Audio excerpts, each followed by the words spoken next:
What's going on? Peep Squad is in the building, baby. What's good? What's popping with everybody? How you doing?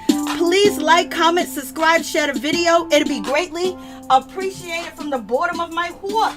My peeps, my peoples, Peep Squad is in the building, baby. What's going on? How you doing? Please like the video. Please share the video. It'll be greatly appreciated. What's up, Diva? What's up? Hey, fat girl. How you doing? What's good with y'all? So let's get down to the situation. Let's talk about, there's a whole lot going on. We got to talk about Danileigh. She finally got her meal ticket. She finally got her baby. And we got Karlie Red out here with the double booty. Like, what's going on with that situation? Then we got Lamar Odom out here doing bad once again. The repo man want to take his vehicle. Like, damn, what is happening? And also, we got Mike Hill. He is stepping up and he is stepping out. Basically, he needs to rub some that off on Cynthia Bailey so she can keep her peach, baby, and be all up in the business. Like, what's going on with that situation? And we got the Porsha Williams. I don't know. I think we really got to pray for Porsha, because she might be in a situation where she really needs some help and she don't even know what she's doing, how she's doing it, when she's doing it. She thinks she's having a good time and she got love, but it might not even be that way. She better watch out. And we got to talk about Sheree Whitfield. There's some rumors out here about her in these streets that there could be something on the hand going on. Like, Lord have mercy, what is going on? There's a whole lot, so let's just get into it. And also, there was, what did I don't even think I even loaded this. But this was important. And we got Sherman Richards, like, he needs to be lifted up in prayer too as well, because there's a whole lot going on in his situation. Like, baby, we don't even know what's going on with Sherman and his family, his in-laws. There's all types of rumors and allegation, police reports and things of that nature about Sherman, that it seems like, Lord, he needs some help, because he was out here supporting the black community and standing up, and now it seems like he is facing a whole lot of situations when it comes to mental health. So that's a situation in itself as well. Like, like, really, really crazy. So let's just get into it. Let's talk about it. So who we gonna start off with? We're gonna hit Real Housewives later on. But did you guys see Ryan? This is on the neighborhood talk. Ryan out here, his hair don't grow so long, so I guess them products that he be on his Instagram promoting, I guess they work. I don't know, but look how long his hair has grown. Like, damn, Ryan out here looking Mexican, looking full-blooded Native American. Like, what's going on in this situation? He might not be a good, man for a relationship, but goddamn, he does look good. I ain't gonna even front on y'all. And you better watch your woman around Ryan Henry. What's up, Ralph? How you doing? What's good? And so, to me, he looked good. He looked good. He's out here. He's basically been quiet. He hasn't really been out here in these streets doing anything to garner him any attention or any negative attention. But he has been, doing charity work, working with the kids in his community too as well, giving back. So kudos to Ryan. He had a rough last year. And the year before that, with Rachel, with his best friend, he be getting it in, baby. He's young and he's in shape, it's moving down there. So basically, it is what it is. And then Ryan out here all dressed up, looking like a whole new man, looking like a different man. He might not be the greatest man for a relationship, but he is a good father, a good businessman, and he do put people on that look just like him, baby. But in any event, yeah, there he go, looking all good in that blue and white. Like, shit, where you going? Where you at, Ryan? Like, Lord have mercy. This is why they be folding up on Ryan. Ryan got the full Philly beard going on. He got his hair in a ponytail. We don't know what he is. Is he black? Is he white? Is he Spanish? Is he Mexican? Is he Indian? What is he? He looks so different. I was like, Lord have mercy. Yeah, he totally looks he looks like he got his grown man on. He looked like he definitely got his grown man on. Hey everybody, what's going on? How you doing? So he looks like, hey LSW, how you doing? How you doing, Nina? How you doing? I'm sorry, I ain't gonna say the last part of your name, but it is what it is. And we got Danileigh. Danileigh, she got her baby out here in these streets. She got her baby by the baby. By the baby. Oh yeah, she done got him, baby. She done got her a man. She done got a meal ticket. She got a cash cow right in her belly. And it is what it is. She can't sing. She can't rap. Allegedly she got some colorist issues out here in these streets, baby. But in any event, she got that baby, from the baby. So he's going to be paying some money, and she's going to use that baby to promote on Instagram, to promote online, to promote on TikTok, and then going back and forth with his baby mama. The baby didn't wrap it up. The baby knew he already had another girl with kids, and now he got Danileigh pregnant. Danileigh's going to use this to her full advantage, because she already know now she can post pictures on Instagram and with the baby and the baby, you know what I mean? So basically she got her meal ticket, baby. It was easy. All she had to do was spread them legs, because she can't rap. She don't got no talent, but she do got talent down there between her legs. And she was able to produce a baby by a rich man that is hot popping, that is a rapper. He's kind of like an A-lister too as well. So she's gonna be all set, and then now she can stay in the Hollywood lifestyle. She can stay with peers, maybe, because she has the baby. So it's gonna be all about the baby, promoting the baby, doing everything with the baby. She got the baby. So now she's all set. She don't even got to put out no more music. All she has to do is talk about her relationship with the baby and show her baby on Instagram, TikTok, dancing, eating, cooking, delivering in a delivery room. She done made it, baby. She done made it. She is up there to the top, and she put that song out about light skin. It's like, damn, like what's going on? And some people say she ain't even black. And in any event, yep, she's with the baby, and he's probably really ecstatic and happy too as well, because he didn't want to get them little boys no money, when they wanted when they was asking him to buy some candy. But then there's a video out of the baby giving a Caucasian woman $1,000 and telling her to keep, her hats and everything. He didn't ask her no question what she was doing it for, how she was doing it. But when he come into the black community, he want to chastise the kids and teach them lessons. Like, to me, he remind me of the police when he came after them kids. You know what I mean? It just looked like bad for business. Like, you could teach them kids a lesson, and then you can have them walk away and come back and give them something, because the little boy said he makes $200 in donations, sometimes $400. He was trying to get his money up, and little baby wasn't he a hustler? Wasn't he in the hood too as well? So it seems like little baby don't like to give stuff to people that look like him, And then on top of that, the baby made so much money off the situation, because he did like 18 interviews about not giving the kids money and actually, I'm teaching them a lesson. So he got paid off for that, and he got promotion off for that too as well. So he's making his money, and he only gave them $4 and basically said he's teaching them a lesson. How many times do black kids need to be taught a lesson? They already got a lesson. They black, they poor, and they're males. So that's the lesson already, And then when you see somebody look like you come into your community that has it all, got $1 million on his wrist, $1 million on his neck, and next thing he want to teach you a lesson and give you $1 and walk away, please miss me with that bullish. What's up, Tony? How you doing? What's up, Beverly? What's up, everybody? If I don't see you, my bad. What's up, Red Lipstick? What's up? So you got that situation going on. Where is it? Because, that really pissed me off. And, and I'm seeing all these rich people talking about, oh, what you do with your money is whatever you want to do with your money. Just talking this hellish shit, not looking at the big picture of how he came into the black community and dissed them kids and made money off of it, made it to the shade room, did interviews about it, and, basically just coming in, letting them know that they ain't worth ish. Like, your own black people can't give you a chance. Okay, he felt like they messed up. He felt like they hustled him. Okay, that's fine. But you gonna leave them hanging like that? Like, we can't even get forgiveness from our own people, and even from our older man. You know what I mean? Like, what kind of situation is that? So here we go.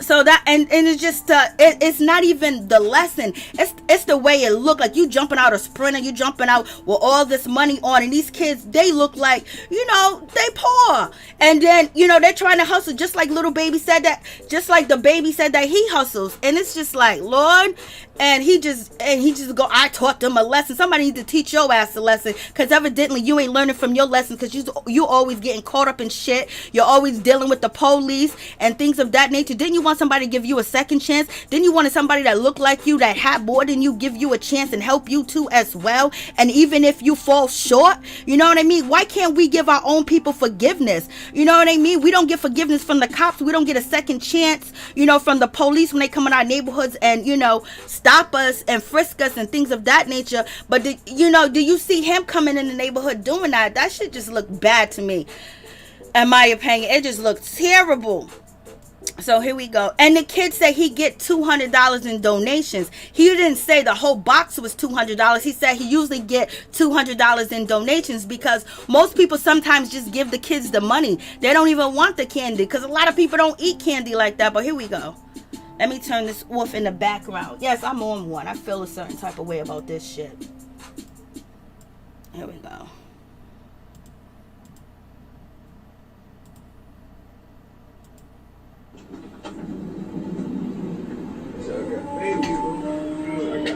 Probably you're trying to raise some donation. Yeah, we got that. Skittles. What you want for the box? 200. 200. Yeah, 200. I mean, what like you charge for? What you charge for? $1 for $2. I mean, like $4. $2. So add this up. How that's 200? I make $4 every day off donation. How much you want for your box? That shit, bro. I $4 too. You made 400 off that? Yeah, and you sell them for $2. Yeah, and I got so let's count. Let's count. It's 34 times. Exactly. What's 34 times 2, my boy? It ain't 200. That's 200. It ain't 2 nothing. It ain't even $100. $68. What about you? I'm making Huh? See, look, see. You give me 1, 2.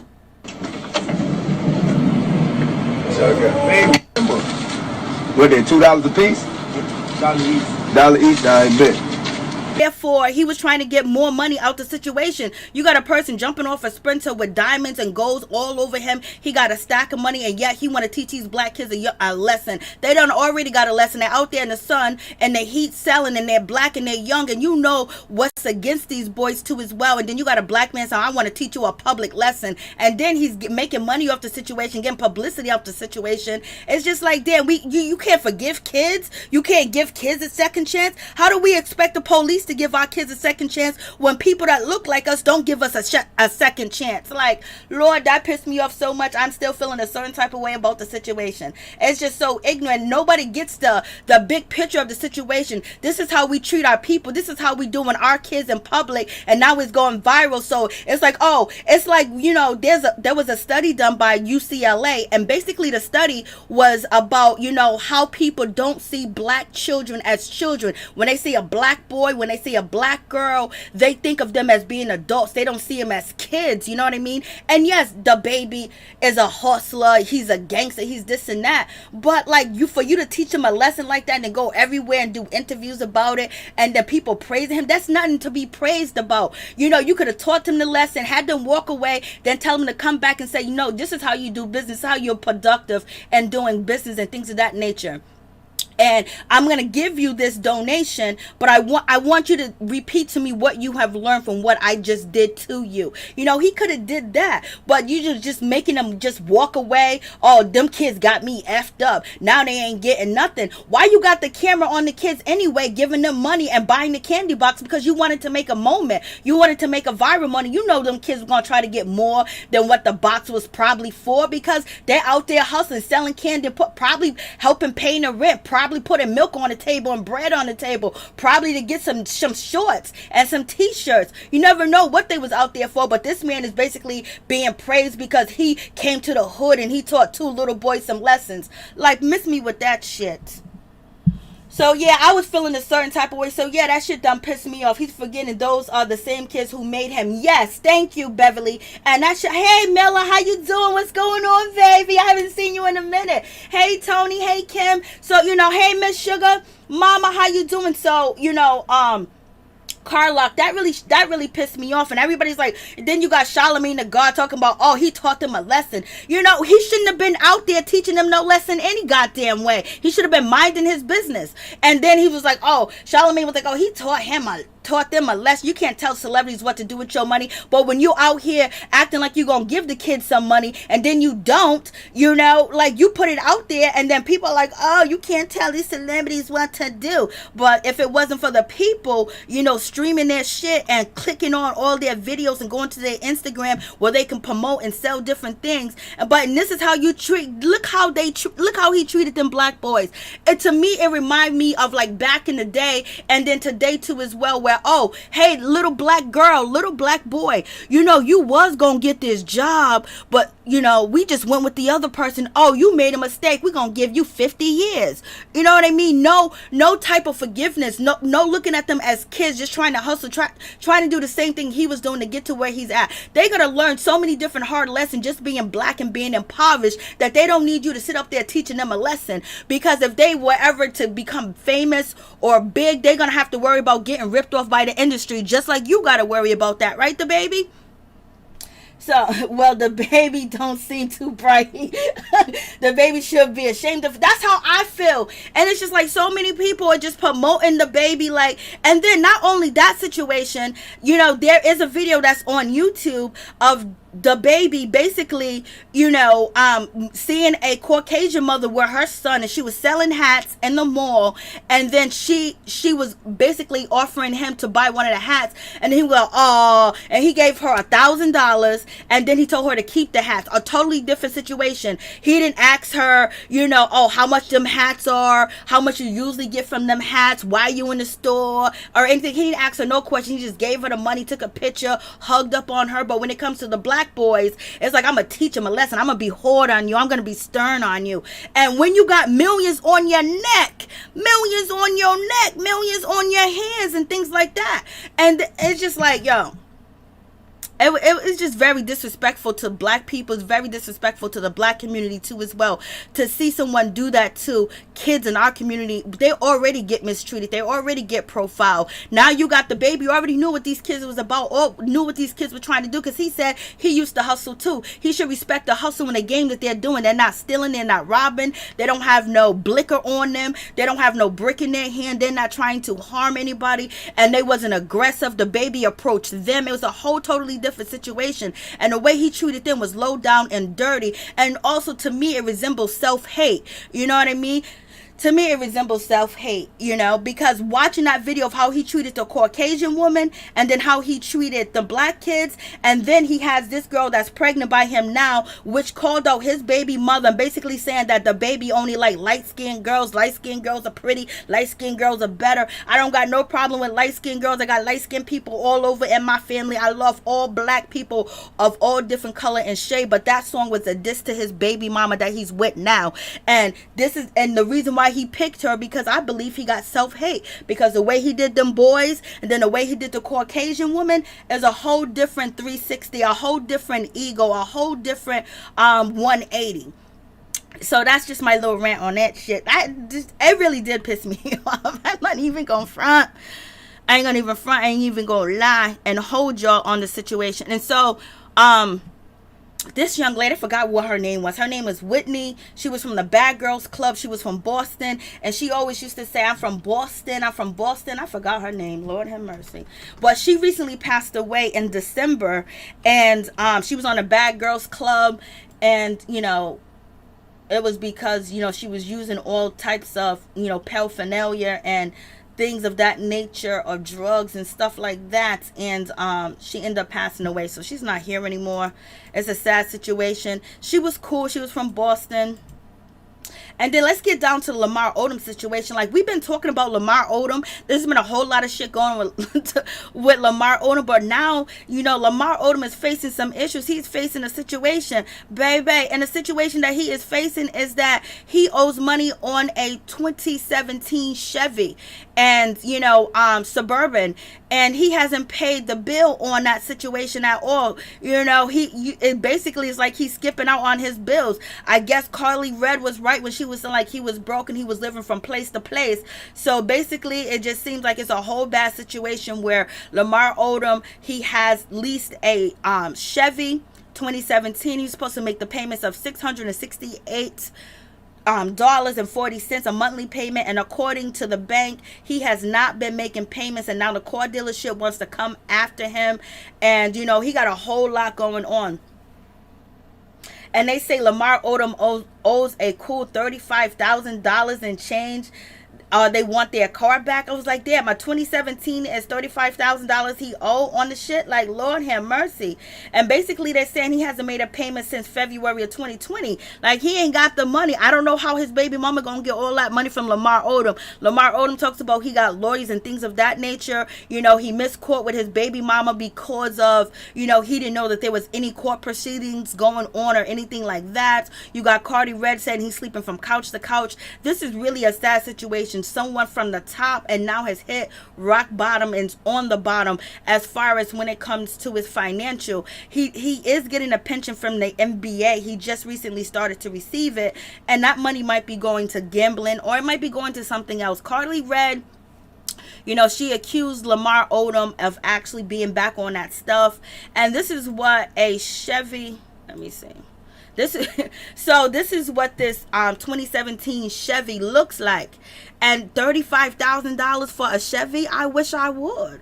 This gas guzzler, and you know, it's something fitting for him because he's very tall. So somebody tall like him needs a huge vehicle. But damn, so he ain't paying his bills out here in these streets. It is what it is, you know. Or they want the money, or maybe he don't want to pay him. Maybe I wonder if the Chevy is still running. You know what I mean? Sometimes when cars break down that people lease or whatever, and sometimes they just leave that mother sucker park and won't pay for it. So Lord have mercy. Like, what's going on? This is crazy because Lamar Odom, you know, from his college years, from, you know, the NBA, you know, the drugs is not a good thing at all. It's not good at all. Okay, let me see what you guys are saying. Beverly, he forgetting those are the same kids that made him. Tony, the baby should be ashamed of himself. Ralph, well, the baby don't seem bright. Amen. Ralph, would be the first time a man got caught up with a thought pocket. Lord, and another baby mama, she feels like she won, but it's really reality. She just made it harder on herself. Besides, she will be single soon. Shaking my head, dummy. Lord, big dummy. Okay, and I don't know what you said. And Tony, all black is beautiful, period. No one is better than anyone. Amen. Tony, Whitney is from season 3 of BGC. Thank you. I needed my peoples. Because I forgot totally. I got so pissed off at the baby, Tony. Yes. And she's from Boston. She's from season 3. And it was just so sad how, you know, she passed away. She seemed like a fun girl. Hey, we need to pray for a brother. I think the Kardashians should help him. Well, he's been calling out for the Kardashians. He's been jumping down and, you know, Khloe Kardashian's Instagram. But they're not going to help him. They don't give a damn. They used him for what he got and what he needed to be used for, and their plateau for their show. And now they have moved on. And granted, you know, they helped him too as well because he gives all the credence and the praise to the Kardashians. But there should be people that are in the NBA, people he play with, you know, somebody, or just, you know, he needs to go for me or something, because he's messed up. And then he got with Karlie Redd, and Karlie Redd basically exposed his ass. Karlie Redd exposed his ass and basically let it be known that, you know what, Cardi thought he had a bag and she realized he didn't have a bag. And so with this farce and things of that nature, she basically decided to, you know, put him on the side, drop him down. She used him for what she needed. She used him just like the Kardashians used him, for TV recognition and fame too as well. Because at one point he was one of the top good players. He was on the Lakers. He was on many different other teams. You know, he did a lot of different things as well, so it added credence to the Kardashian of them getting these legendary black guys. And look at him now. Lord, this is sad. Yes, we need to keep him up in prayer. You know, Tristan Thompson, basically, you know, came after Lamar Odom, because Lamar Odom was like, oh, Chloe, you look so good on Instagram.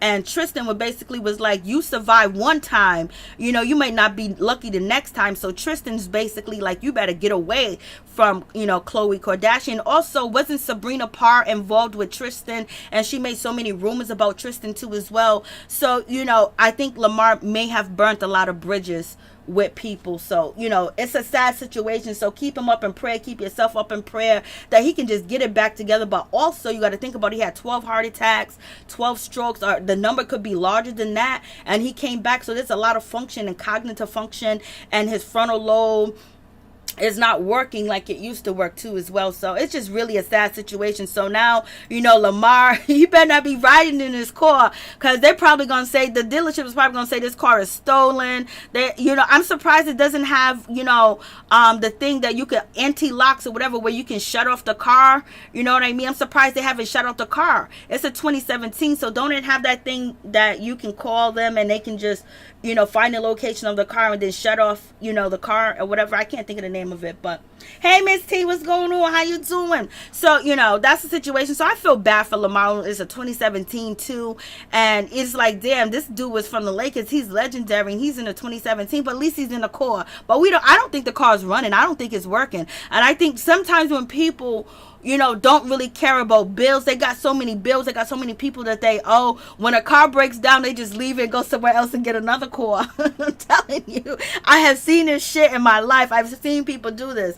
So the U.S. bank claims Lamar owes them $35,000 and change, and they want their money back, or, you know, so they want either the car or the money back. That car's somewhere sitting. You know, sometimes there's people that sell cars.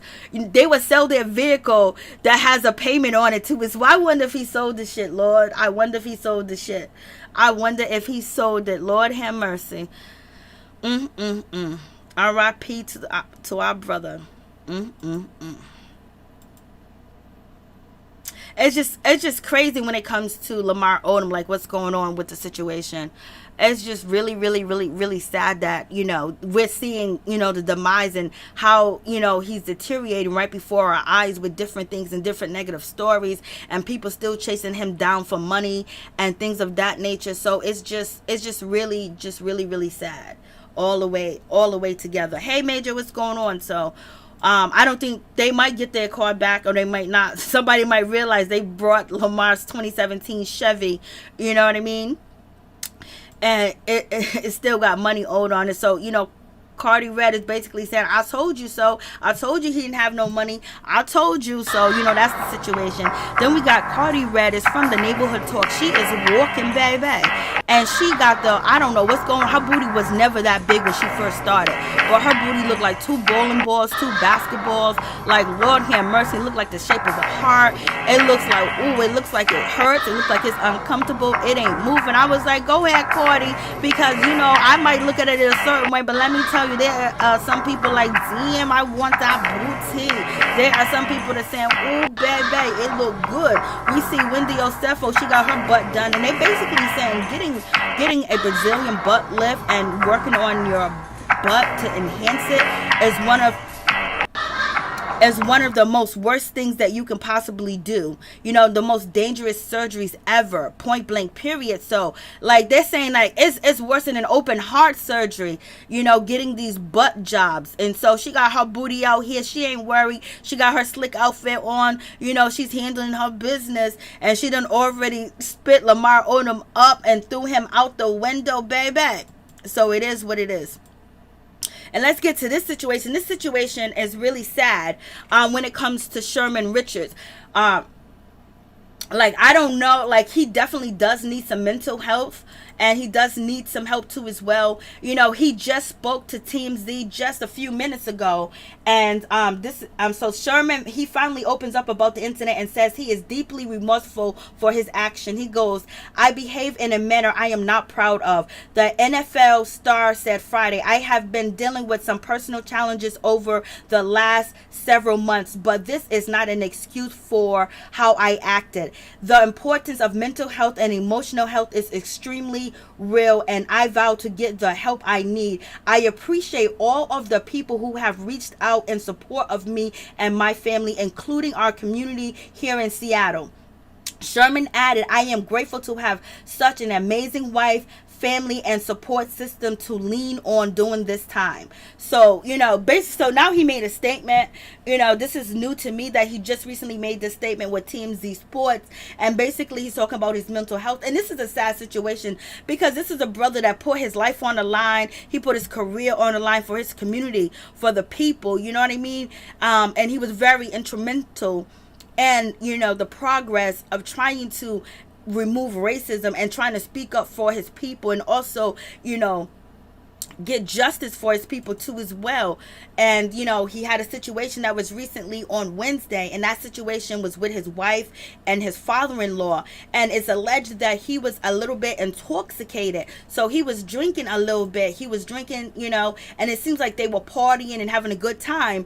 And so what happened was, when it came to Sherman, allegedly things just went crazy for him. So so at first he was facing burglary, domestic violence charges. He was facing that, and he was facing a misdemeanor of criminal trespassing, but they downgraded it. The judge felt so much remorse for Sherman, that he was like, this guy's a pillar of our community, he's a good guy. So basically he dropped down the criminal charges. But in any event, right now Sherman, he cannot possess a firearm, he cannot use drugs or alcohol, he must return to court when requested, and have no contact order with his father-in-law. Sherman will return to court on Friday. So I believe after he went to court, which is today, Friday, he ended up doing an interview with TMZ Sports, and basically gave his public apology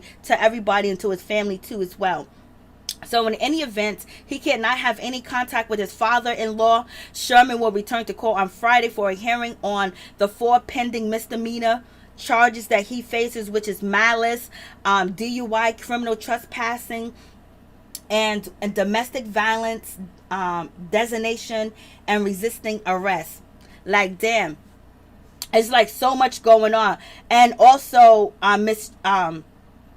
what else did they say that he has? So, and he was existing arrest. So that is a crazy situation. So they're saying that there was a little bit of alcohol involved, and also mischief, like he's been charged with mischief, but they downgraded the charges because the judge basically said that, I see Mr. Sherman as a pillar of the community. He's a business owner, he's a husband, he's a father. He goes, I'm going to release Mr. Sherman without any bail. Release him without paying any bail, basically on your own personal recognizance, RO. So basically he released him, and basically probably felt like this was way too much, or he just really had compassion for, Sherman Richards, because he has done a lot in the community, and he's an advocate, for black people too as well. So in any event, like, the shit went down on Wednesday, and it was no joke at all. So you got the police chief basically talking about Sherman, that Sherman tried to force his way into his father-in-law's house. He added that there was no evidence of Sherman's wife present at the location at Sherman's father-in-law house. And basically they're saying that this happened after Sherman crashed his vehicle early Wednesday morning in a construction zone. So when he crashed his vehicle in a construction zone, I guess he walked to his father-in-law's house. He was, he was intoxicated allegedly, and he was feeling a certain type of way. I guess, I don't know what happened.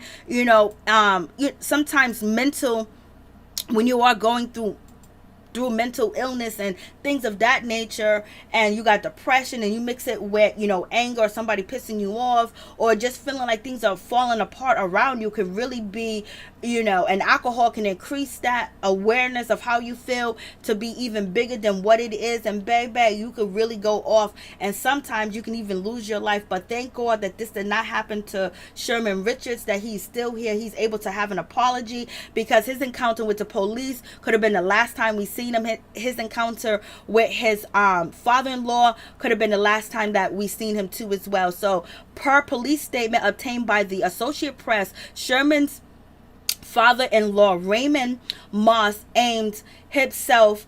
he armed himself with a handgun and used pepper spray on the quarterback when Sherman tried to break into his home. So as you guys know, there is a video going around of Sherman trying to get into his father-in-law's house. He's trying to get into the door. It's almost like he's practicing football. So in any event, he wasn't able to get in.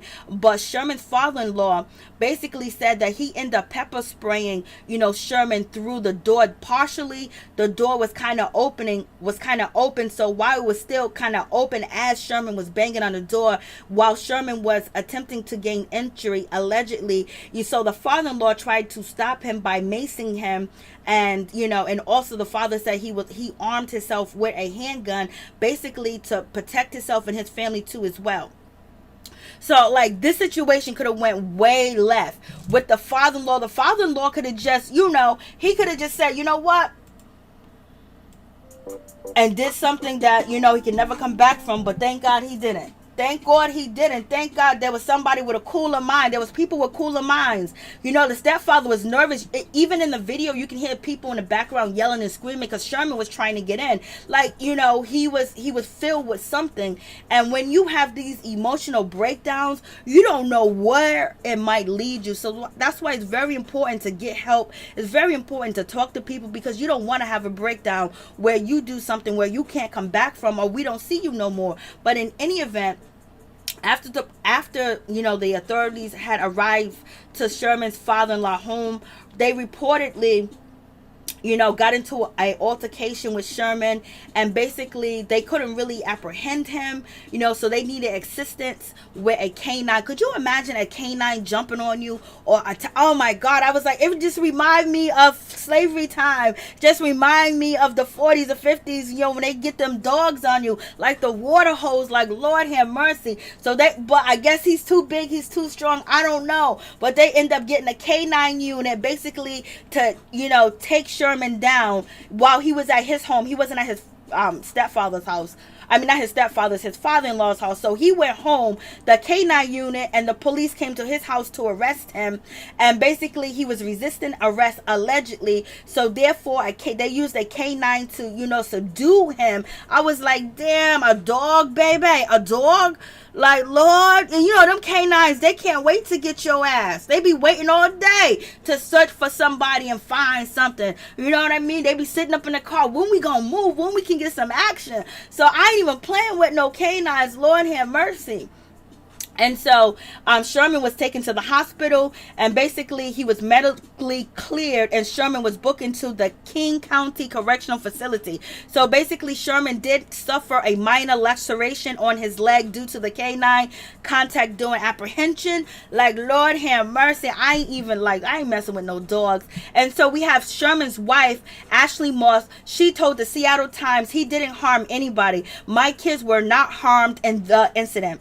He's a good person, and this is not his character. We are doing all right, just trying to get him out of jail. I want people to know no one was injured.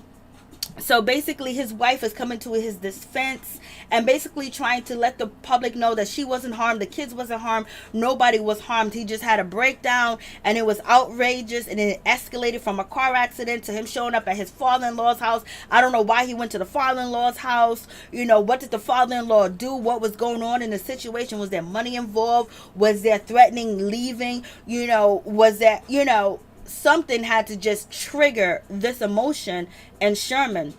But in any event, there was a 911 call, and the 911 caller identified herself as the quarterback's wife. So Ashley Moss, basically, she called, the police on her husband. She said Sherman was intoxicated and threatening to, depart from this earth by his own volition. And also, she said he was confronting, and he had confrontations with other family members too as well. And the auto recording of the call, which was released by Raymond Police Department Thursday, the caller described Sherman as being drunk, belligerent, and said he was threatening to take himself out. The caller also said the quarterback was being aggressive. He was wrestling with her uncle, and he was sending text messages to people and messages to people that he was going to depart from this earth by his own volition.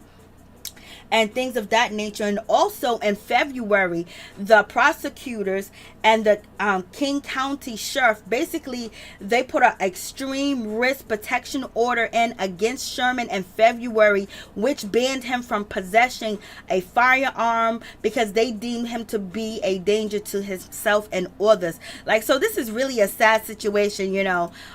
It's a whole lot going on with this situation. It's just sad. So lift them up in prayer, baby, because this is just really, dogs is dangerous. Justin T, please. Like, look, I'm scared of them dogs. K9 unit. That's what I'm saying. That's extreme. A K9 unit, was they that scared? She called for help and then sent the damn dogs. Lord, like, Lord have mercy. Hey, Dave Hart, what's up? Like, yo, this situation's crazy. Like, what the freak? What the F? What the Like, the dogs? Why he sending the dogs? You know them dogs are vicious. Like, are they that scared of him? They wasn't scared of him. They wanted to make him realize who he is and what he is and where he came from. And no matter what he has done for the community, how much he has spoke out against the NFL, how much he has bent the knee, how much he was very proactive and making sure, you know, we receive justice, people of color, people of foundational black, ADOS and things of that nature, baby. They put the dogs on that man.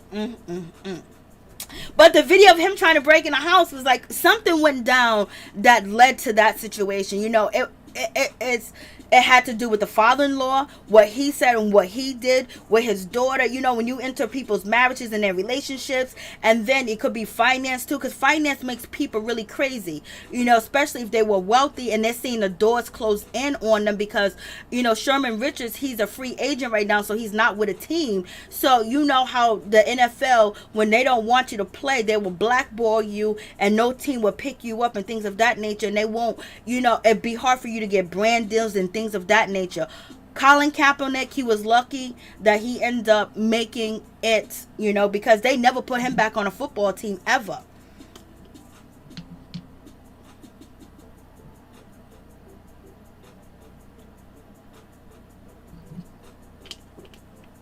Oh, she said cornerback, not quarterback. Well, that's what they wrote in the article. I forgot what a quarterback was. That's what she said in the article. Let me show you. It says cornerback. And I repeated it just the way it was in the article. And let me see if I can find it. I don't even watch football anymore. It's a quarterback, but you know, it said cornerback in the article. Let me see, where is it? It says armed himself with a handgun and used pepper spray on the cornerback, which Sherman tried to break into his home. So they said cornerback. Or is he a quarterback? Cornerback? A quarterback? I don't know. So what does cornerback mean in football? So isn't cornerback and quarterback the same thing? Lord. They're probably too. I'm not a football person like that anymore. Thank you, Major. You here.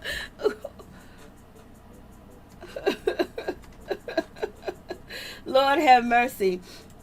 Quarterback. Is he a quarterback? American football quarterbacks frequently mentioned on the web include Tom Brady, Russell Wilson, Aaron Rodgers, and... What is a cornerback then? Is a cornerback different than a quarterback? Lord have mercy. I don't know the difference. Cornerback. Here's the definition of quarterback. A player positioned behind the center who directs a team's offensive play. Okay, so that's a quarterback. What's a cornerback? Okay, a cornerback is a member of the defensive backfield or secondary, you know, football grid. So a cornerback covers the receiver most of the time, okay, but also blitz and defense against such offensive running players as sweep and reverse. So I guess, okay, so they're two different things. I thought he was a quarterback. He's a cornerback. Lord have mercy. So where am I at now? I can't even find out where the hell I'm at.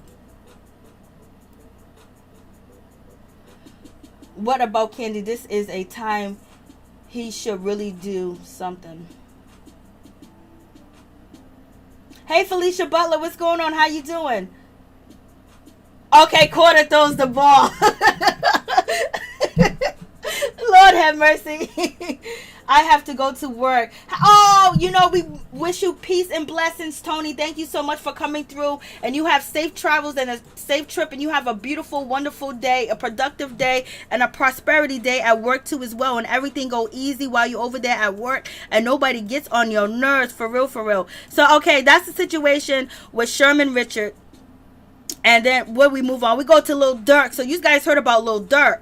Lil Durk, Lord have mercy. You know, luckily, you know, he's still here too as well. I don't know what Lil Durk need to do, but there is so much negativity and so much violence that surrounds him, baby. I don't know what he needs. I think he needs a guardian angel. He needs Jesus on his side. He needs somebody, but he's still been making it. Like, he's still here. He's still able to talk. You know, he recently lost his brother. He lost a lot of affiliated, you know, people that rap with him too as well, part of the same, you know, I guess, you know, gang or whatever in Chicago. But recently, you know, people done ran up in his house and his mansion out there in Georgia, and it was a gated community, and they came through the backwoods and they ran up in his house, and basically I don't know if they was trying to rob him or they was trying to have him depart from this earth, but in any event, he was able to defend himself, you know, because he had the steel, and his girlfriend was with him, India.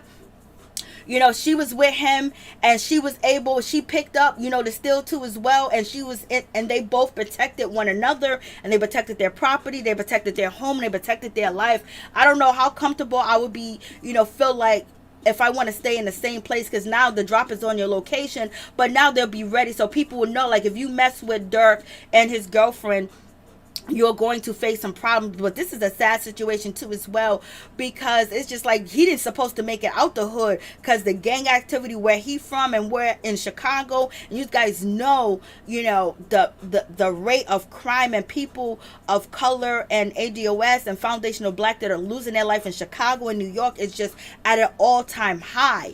And in any event, he was able to get out and make it and be successful, but he has been plagued his whole career with people that, you know, he grew up with and related to, and also losing his brother. So it just seems like death and negativity follow him no matter where he go. And I did hear somebody say, his name is Sinful P, he said he believes one of the reasons why Durk have these situations is because he's still talking about the gang stuff, and he mentioned people's names that he has issues with, and he talks about people that are not here anymore, you know, and he should move on from that level of music when he's mentioning people that he actually got beef with. But in any event, if you guys have heard any of the new rappers, they got songs like When I See You, and that's a song where they're talking about, you know, we done took the whole block out. There's another song talking about, oh, I'm at your man's gravesite. Like there is a lot of new rappers that we don't get to see a lot of them, but they are popping on the underground, and they are really fierce when it comes to, like, their music is strictly about what they have done in the streets, what they are about to do, and what they already have done. So the music has changed a lot. I mean, it's really like,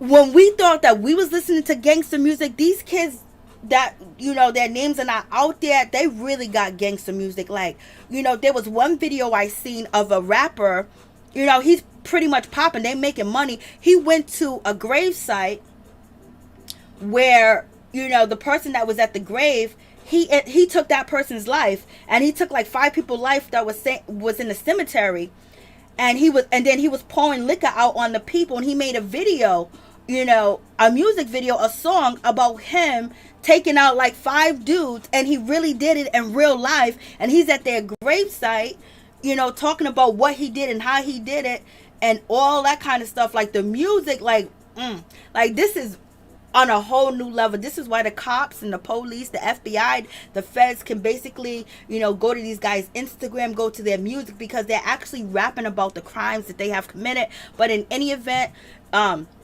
Dirk and his girlfriend are safe. I don't know if he should pay his child support. I don't know if he actually owed child support, because one of his first baby mama, I believe she was his first one. She was over there on Tasha K, basically saying that he don't pay child support. So he needs some good karma. He needs some good energy. He needs to clear out his aura. So he needs a whole lot of help. He needs to be washed in the holy water, baby. Yeah, he needs Jesus, but he is protected because he's still here. But shit. Like, his mind got to be playing tricks on him. He got to be thinking about death all the time.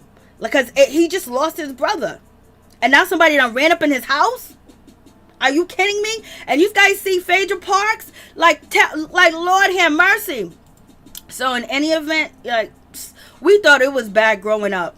These kids have it even worse. I mean, worse. We got rappers out here trying to give lessons to little kids about selling candy. But in any event, let me move on from that situation before I get upset again. But let's get on to Phaedra Parks. Phaedra Parks, like, what's going on? Does this look like Phaedra Parks? I don't know who this is, baby. But this is allegedly Phaedra Parks. She looked totally different. She looks like a whole new person. Like, what is happening? Like, is this Phaedra? This is what the Phaedra we need to see on Real Housewives of Atlanta. But we ain't gonna see Miss Phaedra Parks. We ain't gonna see old Faye Faye. Faye Faye is not coming back, and they're trying to make some excuse. Oh, we don't think Phaedra Parks is coming back to Real Housewives of Atlanta because, you know, she said something about Lil Nas X. Like, come on, you got, what's her name, Ashley Darby husband on the Real Housewives of Potomac, and he done did the most, said the most, is the most, very inappropriate, touching, aggressive, and yet she, you know, she retweeted something that somebody said, you know, and basically she can't be on the show. No, they was never going to put her on the show. Candy's over there running shit. Candy handling business. Candy's holding it down, where if you bring her back, I'm gonna leave.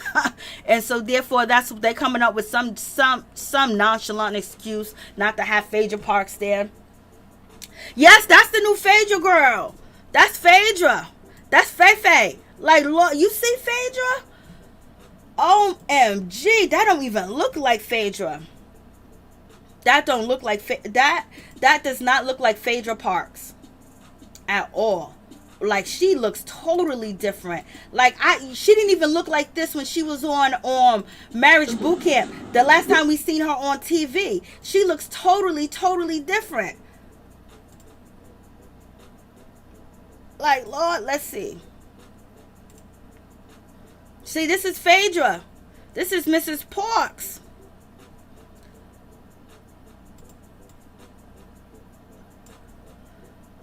Lord, I don't know what's going on. Does it look like she lightened her skin? Does she look like she's more part of the Caucasian persuasion? Like, what's going on? We know that when she was on Marriage Boot Camp, she said that she was with her grandparents, and her grandparents were really bright, almost white.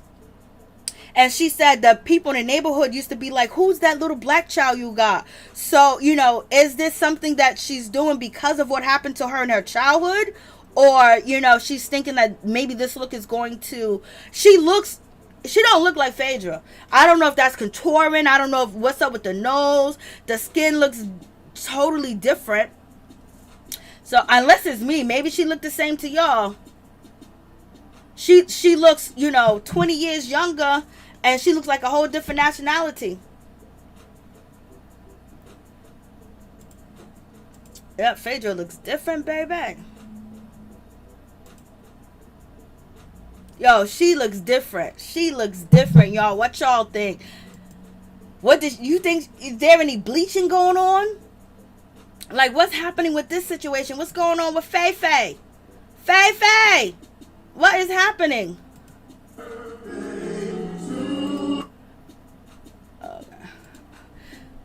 Yo, Faye Faye. Come on. This woman looked completely and totally, utterly different. But she don't look bad. Damn, she looked like Masika right here. I thought this was Masika for a minute. Is it the blonde? Is it the makeup? We could tell that she lost weight. She looks like Masika. Like, Lord, Phaedra. She did a real transformation. Lord, she don't look like she, she don't look like she used to look. She ain't trying to be a Southern Belle looking like this, baby. What is going on, Faye? Like, I ain't gonna even lie, she look good. She look good. I don't know if there's lightning with the camera, with the picture, but her skin tone has really jumped up shades and shades and shades and shades and shades lighter.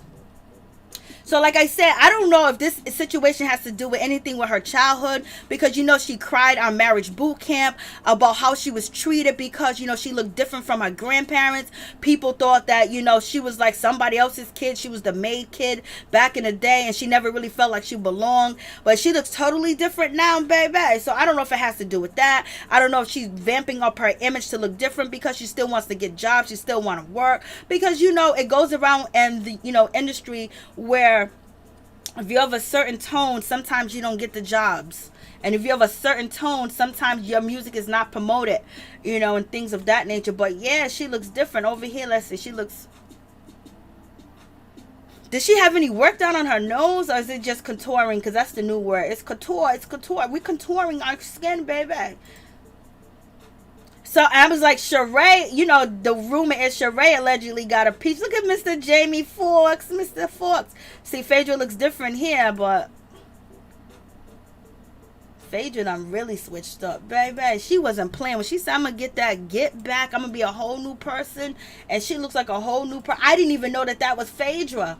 I had no idea that was Phaedra at all. Yes, please like the video. Please like lightening of the skin. That's what it looks like. I don't know if they use lighter makeup, but she definitely looks different. Candy Girl, I don't understand that. I think dark skin is beautiful. Me too. But sometimes when people are in, this business, they are told that if you want this job, if you want to get this job, if you want to compete, you have to be lighter and things of that nature, because it's just back to the brown paper bag situation. If you're darker than a brown paper bag, you can't come into the church. And so that's why we have the situation with Little Kim, even with the baseball player, I forgot his name, is it Sammy Sosa? I don't know. Like, they feel like their opportunities are less. Even what's her name, Dawn for Danity Kang, she basically talked about the situation too as well, that she ended up lightening her skin and changing things around because that's what Puffy told her to do, allegedly. So it's very hard for dark-skinned women to get the jobs that they want, or be promoted, or be in videos, or be in TV, because they want to keep this certain image. If you're closer to what the masses look like, then we accept you.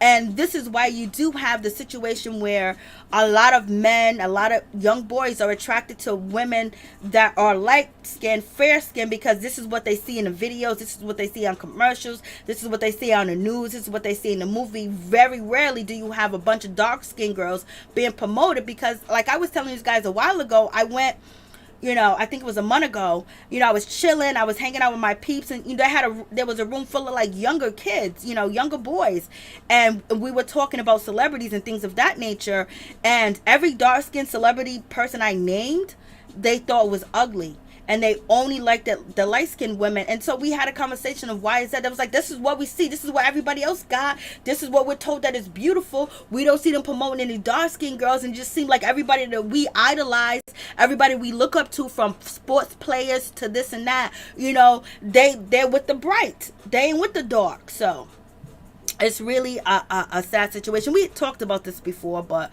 yeah, Phaedra looks different. And then Kanye West, he went to the people. Let's talk about Mr. Kanye West. Kanye West went to the people, baby, to let them know that, because there was rumors yesterday that Kanye West and Irina Shayk were not together, and she had another boyfriend and all this stuff like that. That was hitting the blogs yesterday, and I was like, for real? And so Kanye West called up his people at TMZ, and baby, they dropped a whole 8-page story about Kanye West's relationship with Irina Shayk when he went to Paris for Fashion Week. He invited Irina, and she didn't come because she had prior engagement. Nope, that wasn't the situation. Kanye West was there for a hot 30 minutes, and he jumped back on a jet and went back to Irina. So Kanye West is, I know he put this story out. He can't say he didn't. He went right to his buddy over there, and they put like they're in love. They have a wonderful relationship. They're loving to each other. They are dating, and it's getting stronger and stronger. You know, the rumors of them not being together or it fizzling off, or Irina Shayk having a man. No, Kanye West is her man, and they was spending time together. I guess Kanye West ain't gonna never go back to a black woman. I guess black is not for him no more. It's just like, damn, like, yo, for real, like listening to them young boys and just see like how these guys move and the women that they're with. Not that I have a problem with it, but it seems like there's a preference. And why is there a preference? Why is it like, you know, Candy Girl said, why isn't all black shades beautiful? Why are you not attracted to a dark-skinned girl, a middle brown girl? Why does she have to almost be, you know, looking like, you know, she's Caucasian? And that's the brainwashing, and that's what has been put out here in the media. So if you go on Instagram, you know, the girls that look so beautiful are the ones that got all the likes, and the ones that everybody are crying about and running after, they're not dark skinned. And then if you go to certain, I just noticed that even the young people that are in their 20s that, you know, have armies and things of that nature on YouTube and on Instagram, where they have a group of people that they promote and they work for.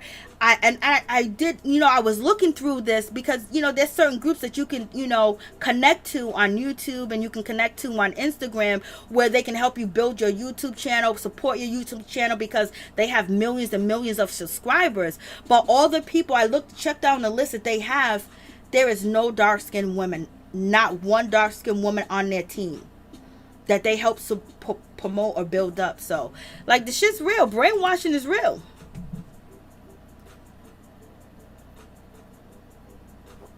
Okay.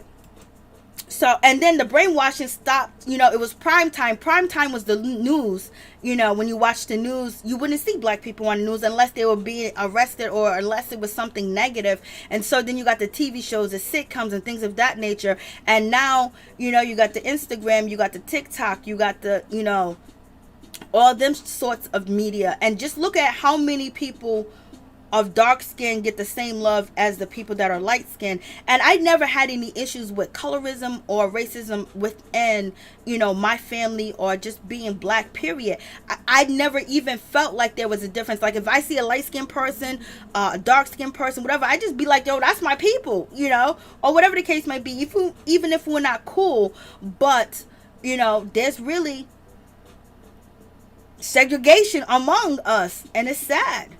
And, you know, it's been passed down for generation to generation. Even when you are raising your kids and you're putting certain other people on a pedestal, and you're not explaining them the understanding of what black is and how beautiful black is. So these kids don't have an understanding. What they see, what's his name? Kodak Black. He said he don't like no woman that look like him. So you don't think millions of his people feel the same way, or they're influenced by him?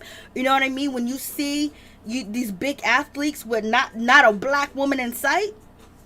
You know, Kanye West fans, he hasn't been with a black woman since, you know, 2 decades. 2 decades.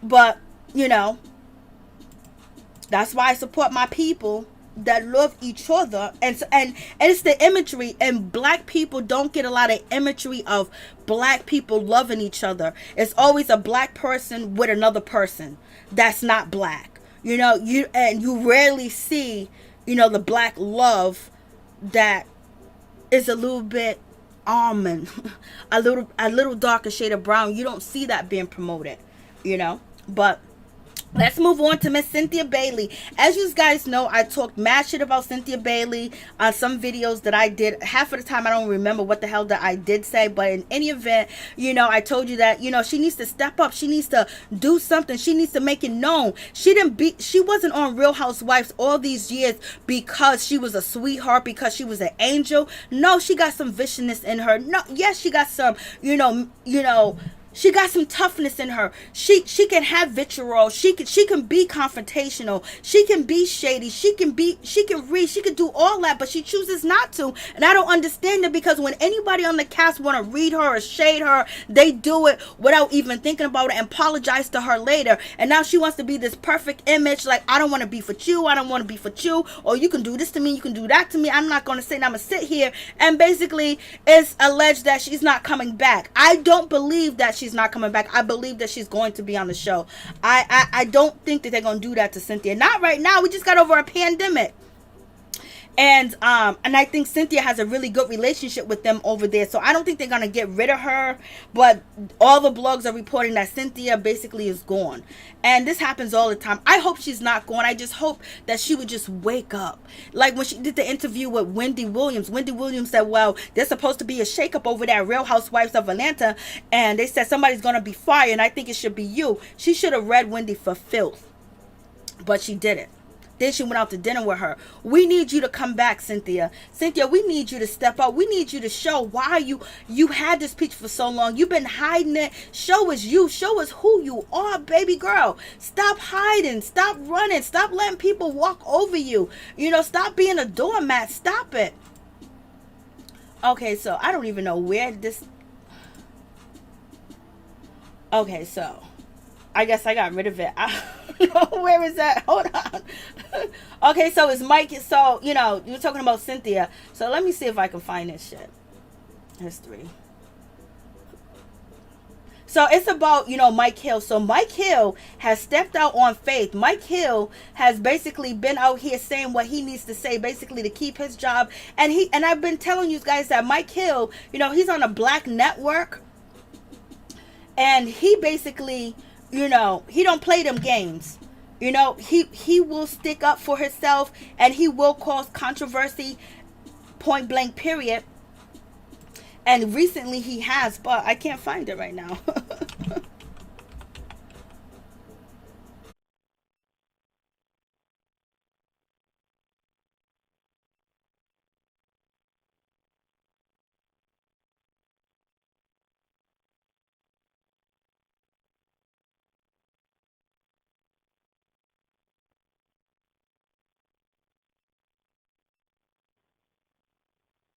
Is it, can you guys hear me? I can't tell if you guys can hear me or not. I don't know what happened. It just said, you are off, girl. Let me see. Okay, I can hear myself. So I'm back. I don't know what happened, y'all. Let me turn myself off. I don't know what happened, y'all. But yeah, no, it wasn't. Yeah, it was buffering. I don't know what happened. It just, I was looking for, Mike Hill and the situation, and it was just like, girl, no. It was like, no, we can't help you. And it just started buffering. I was like, Lord, have mercy. Oh, God. History. So thank you, Jesus. We back. Let me see history. So I was trying to find the Mike Hill situation, and because Mike Hill is basically he's making some noise.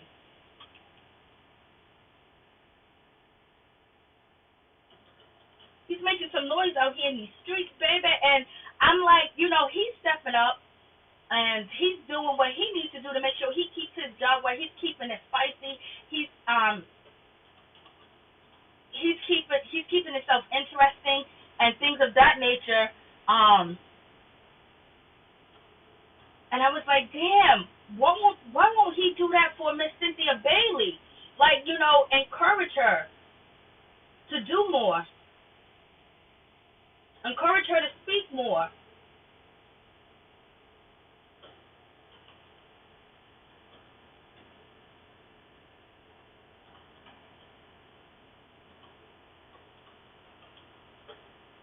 Let's see if I can find it. So basically, he was speaking up on.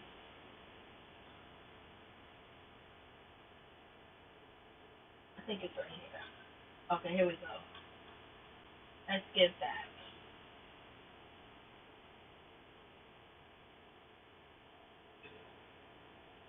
So let's get that. Can you guys hear me?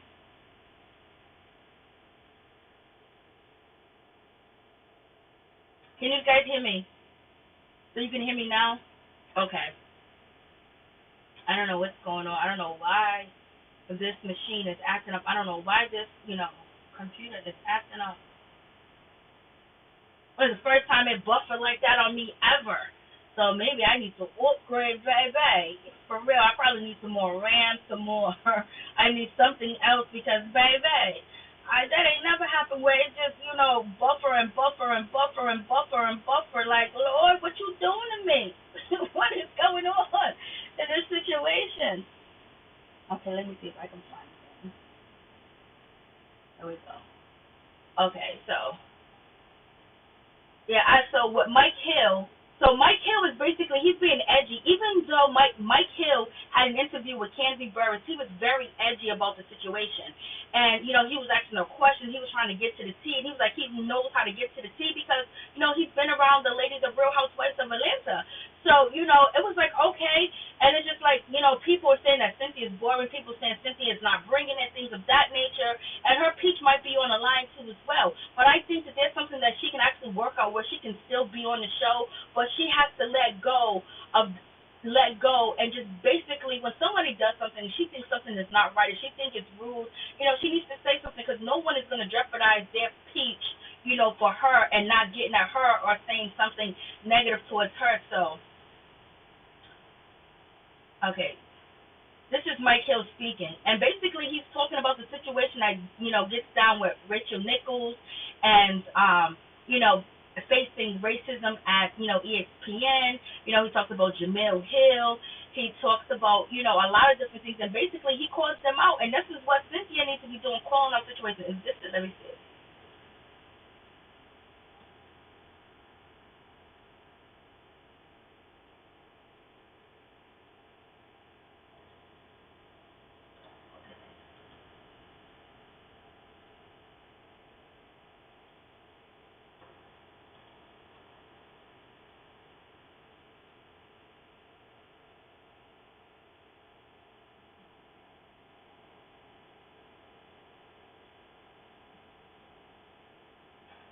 So, so that's the situation with that.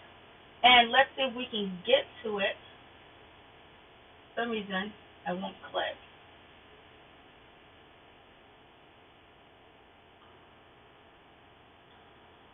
Looks like it's supposed to be clicking, but I don't know why it's not. Because Mike Hill basically said when he works for a Black News Network, Mike Hill says he was told that he wasn't moving up at ESPN, besides that he's too ghetto. So basically, Mike Hill is calling out, ESPN, basically saying he was over there for like 9 years, and they told him that he was too ghetto, and he's basically talking about the discrimination that he has, faced, and things that he has gone through, too as well. So it's just like one of them situations. So here it is.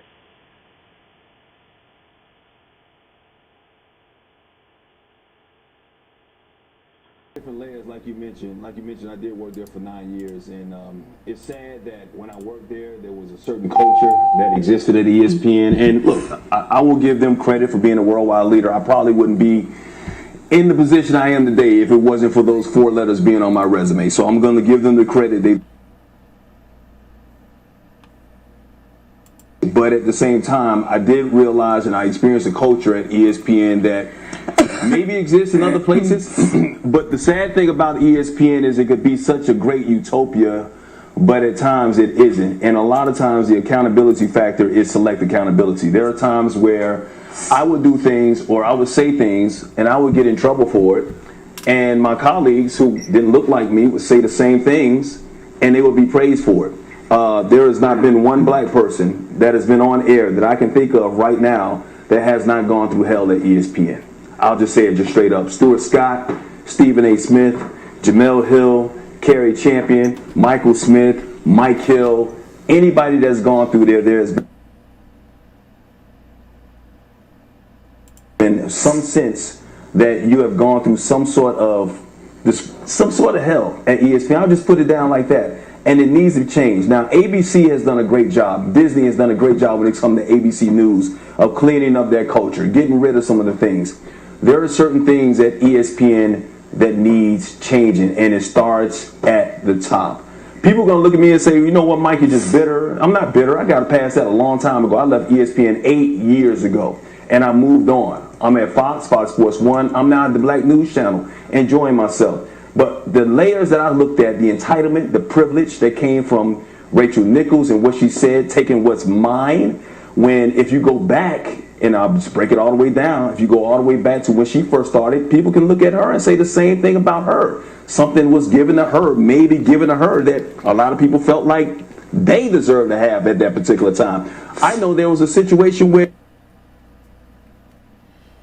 So did you guys hear what Mike Hill said? I am so sorry for, I don't know what's going on. Too much is happening right now. I'm like, what? So many different layers, like you mentioned. Okay, so this is where, does he say it here? No. Well, he says that he was told that he was too ghetto. And I was like, Lord have mercy. They said that he was not going to get a promotion over there at ESPN because he is too ghetto. And basically, Mike Hill speaking up, and he's basically causing, some ruckus. He's basically making some noise over there at the black network that he's working for.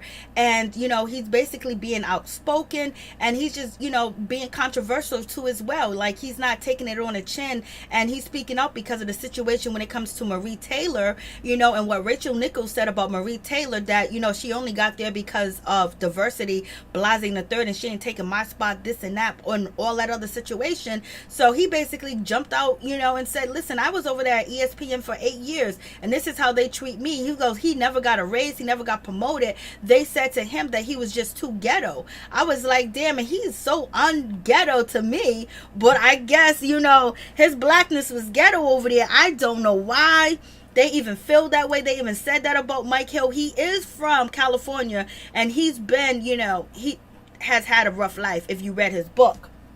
So, him being controversy, him, speaking his mind, him stepping in, whether he step on anybody's toes, whether he's worrying about another job or anything else, he's putting himself out there. He's putting himself out there on a line and basically saying he was told that he was too ghetto. That is a sound bit right there too as well. So I don't understand, I wonder if he could tell, Cynthia Bailey the same thing. Cynthia Bailey to speak up. Cynthia Bailey, to stand in. Yeah, this just happened. He just spoke about it just now. I just spoke about it. I believe it was yesterday. So it's like one of them situations where it's like, damn. But him doing what he's doing, he's actually, trying to make change, but he's also, putting himself out there, and it's just like, damn, that's the same thing he need to tell Cynthia Bailey to do, so she can do the same thing too as well, and just stand up for herself, just speak up for herself, and basically, throw a little bit more action in there. Yeah, Holly Robinson Pete was too ghetto according to Sharon. Yep, facts about that situation. So, I'm just like, damn, if Mike Hill, this is not the first, working for the black network that he has been, racy. He has been like basically talking about controversial issues and giving his thoughts and what he feels about the situation. It's just like, damn, Cynthia, we need you to do the same thing. If you don't like that Porsha unfollowed you and what's going on with that situation, address that situation, address her. If you don't like some things that people were saying, you think people are they're moving funny or they're mistreating you, say something, stand up. Just give us something more, Cynthia, because I do like Cynthia. I do think Cynthia caters to a different audience. I do think that she caters to the women that are 50 years old, that found love again, that's beautiful, that's healthy, that's in shape. And also, she's like she's like, a little bit of Mother Teresa over there, but for her to be there that long, she had to do a lot of things to get to where she had to get to. She ain't all this meek and quiet and scared, because if that was the case, she wouldn't be on the show. So in any event, we have that situation. And so I'm just like, ooh wee. I was like, Mike Hill, tell her how to do it. Show her to do it. Because, baby, she don't need to lose that paycheck. She lose that paycheck, you guys are going to have some issues. You guys are going to have some problems. For real. Because, living in two different states, being bi-coastal, Cynthia thinking about selling her house. She probably really will have to sell that lake house and then downsize and things of that nature. Like Cynthia said, she's always going to be on TV. She's always going to have some money, blasting a third. But at the same time, you don't have to be gone from Real Housewives of Atlanta. You can just be more edgier. You can do a little things. You can push a little bit of buttons. You know what I mean? Like, you can do what you need to do. Don't let nobody take food out of your plate because, you want to, you don't want to ruffle any feathers. Girl, you making more money than you will make at any other place that you probably worked at. And they're also talking about taking Cynthia's salary and then giving it to Sheree and giving it to, what's her name?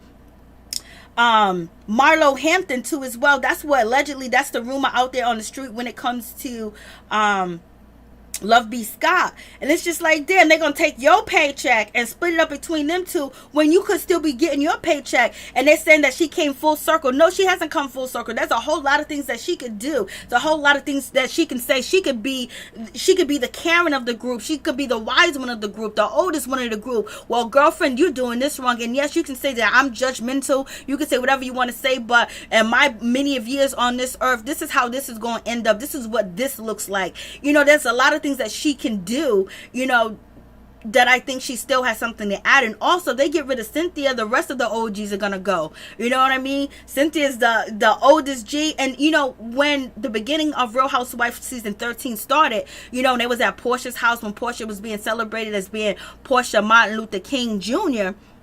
situation. She felt like, oh my God, she was saying to Candy Burris that, oh my goodness, we're the youngest one here. Like, we're the youngest ones and things of that nature. Almost feeling like, in that moment, I felt like Cynthia felt like she was being phased out. And even Candy felt a little nervous because, Cynthia Bailey was like, I could be everybody's mama in this room when Porsha Williams was having a celebration of being, protesting and things of that nature that her sister Lauren threw for her. And Candy and, Cynthia was looking at each other like, damn, ain't we the youngest one here? So, I think if she goes, a lot is going to go. But in any event, so we're going to see what happens with that situation. I hope Cynthia stays.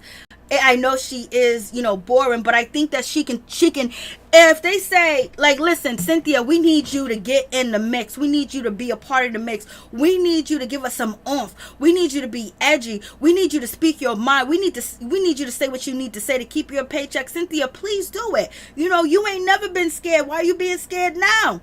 And so let's get on to the situation when it comes to, Miss Sheree Whitfield. Sheree Whitfield, OMG. There's a whole lot of situation going on with Sheree Whitfield. There's rumors out here in these streets. And also with Sheree, Whitfield, it's been reported that the Popos was at her house, and they don't know why the Popos was at her house. So I was like, Lord have mercy, what is going on with Sheree Whitfield? And so Michelle Brown basically reported that the police was at, Sheree Whitfield's house in Bay Bay. They was outside and everything. And it was like, OMG. And now people are questioning. She reported that the other day. And then you go to Tamara Tattles. When you go to Tamara Tattles, she basically got some information about the situation, with Sheree Whitfield that is like, OMG, like what's going on in this situation. And basically she's saying that Sheree Whitfield actually really got her peach. So when Sheree was like, oh, the phone keeps ringing and I ain't answering, so basically with that situation is that she got her peach and she's a full-time peach. Allegedly, this is what Love B. Scott is reporting, and also Tamara Tattles. And Tamara Tattles basically says that yes, Sheree got her contract and it has been signed. And also, with this situation going on with Sheree is that, Bravo allegedly wanted Sheree back, and also it was a plus that the money that Sheree was going to be getting paid from Real Housewives of Atlanta was going to go into a loan or a corporation, allegedly. So and allegedly they're saying that, the production company and the people that, pay the checks, they kind of want people that have, high tax bills, people that are not paying their taxes and things of that nature, so they can funnel the money, to one of their corporations or, to their tax bills or things of that nature. Allegedly, this is what Tamara Tattles is reporting that she got from one of the producers over there at, Real Housewives of Atlanta. And baby, allegedly they want people that, need help or having problems with income, because allegedly Tamara Tattles is basically saying that when it comes to Sheree Whitfield, that when she filed her taxes, she didn't claim any income. So what's going on? So basically she said rival suits wants to hire someone who has their Real Housewife's money going into a loan or a corporation allegedly, and who has a high tax bill despite not claiming any income allegedly. So basically they're saying that they want somebody with Sheree kind of mystery situation going on, and they're saying that she did not, claim that she didn't make any income. So if she didn't make any income, how the hell is she affording the Chateau Sheree? So, that is a situation too as well. So you guys let me know what you think about that. I was like, Lord have mercy, what is going on? So this is allegedly being reported by Tahira Tattles, this situation that the cops, from Michelle Brown, the cops was all outside of Sheree's house. And so basically people don't know why the cops was at her house. Maybe an alarm went off, maybe something happened, maybe something went down, and the security system came through, and anything could happen with that. But I was just like, Lord have mercy. So basically they're saying that Sheree is like a guinea pig with the situation, that they want somebody that's in destitute, that's in need. And basically they're saying, Sheree has a high tax bill despite not claiming any income allegedly. So they're saying that Sheree has a high tax bill, like for her property tax, for her taxes period, is high, but allegedly she doesn't have any income. So where's the money coming from? Like, is she grossing any money? Like, they want to know, like, they're basically saying that she's doing something that is basically maybe not be so clean and so sweet out here in the water, allegedly. And also saying that Sheree does not live in Chateau Sheree at all, that she does not live there at all. People are saying that Sheree don't live at that house. Lord have mercy. And I don't know if that's true. This is just rumors. If that house was mine, if that Chateau Sheree was mine, I would be living in it. You see how big that house is? I'll be running through that house, jumping up and down. I'll be doing all types of stuff. I would be playing hide and go seek, hide and go get it. I'll be playing all types of games in that big ass house. I don't know why she's not living in that house. If she's by herself, I can understand that could be kind of lonely. But now Tyrone is home. Her boo is home. And basically they're saying that Sheree Whitfield, she really needs her peach back, and she really wants her peach back. And also Bravo is curious about her being involved with a con artist that's allegedly still on house arrest, and she really needs her peach back because she needs some income coming in, allegedly. So that's what they're saying. And they're also saying that they feel like there's something going on with Sheree and her man Tyrone, allegedly, that it ain't that clean, and they are hoping that Sheree may go to jail on camera or get arrested on camera. Like, so is Bravo stupid Nislo allegedly? This is from Tahira Tattles. I ain't making this shit up. You know what I mean? So they're basically saying that they believe that Sheree might be involved in some things, or Tyrone may be deep in shit again. And allegedly they want Sheree there because they want another, Real Housewives, arrest or court case. You got the New Jersey, you got Beverly Hills, you got Erica Jane, you have all these people, and also Real Housewives of the ones where the Mormons are from, that one too as well. So I'm just like, So there's been a whole lot. You got Jen Shah, her situation, and you got the cameras recording her getting arrested and then going back to forth to court. You have so much going on. So did they trying to bring the police to Atlanta? Like, this ain't gonna work. I think Sheree's a little bit too smart for this situation, but this is what Tahira Tattles is saying. And basically they're hoping that Tyrone's deep in shit again, that Sheree's deep in the shit too as well, because then it's going to be all exposed on Real Housewives of Atlanta, because they want to get the season popping. And that might be, I'm just like, Lord have mercy. So you guys tell me what you think about that situation, that she's not living in the house, and basically she has a tax bill that is so high, but on her income tax she claims that there's no income, allegedly.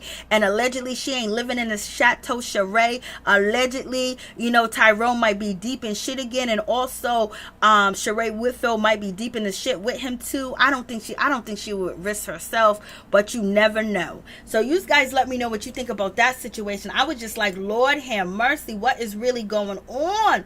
Like, this is crazy. Do you believe, any of that? You think that's true at all? Salt Lake City. Yes, Salt Lake City. Thank you, Miss T. Lord, I hope that doesn't happen. Me either. I don't, so that's what they're saying about Sheree, that she has the peach. But we might see that she might not even have a peach, point blank, period. You never know. But, everyone is consistently saying that Sheree's coming back and she's going to be on the show, and the rumors are out here from this source, that source, and all of the other sources out here. So, and then Sheree basically saying the phone's still ringing and she gonna answer. So she back on Real Housewives of Atlanta. I don't know if, what she's going to add. I guess her relationship, that she's cool, or she does know Porsha Williams, a married fiance. So basically they're saying that Sheree is in some dirt, baby. That's allegedly. Don't know if any of that's true at all, point blank, period. I was like, damn. That would be crazy if Sheree is involved in anything that's illegal, because when someone first get out of jail, the cops are always watching them. They watch every move they make. They watch everything that they do. They can, easily look at their surveillance as far as text messages, phone calls, money, accounts, and things of that nature. So hopefully, Sheree is not involved in anything, and hopefully Tyrone is not either. He learned his lesson and he's going the clean, narrow route, because getting on Real Housewives of Atlanta is only going to expose any negative thing that you're doing, because people that you're involved with, somebody that feel like they was mistreated or shortchanged, will be out here snitching on you and telling on you, point blank, period. Yes, he is, Major. Yes, he is. So hopefully none of that's going on. I believe Sheree's a smart woman. I believe Sheree would know better.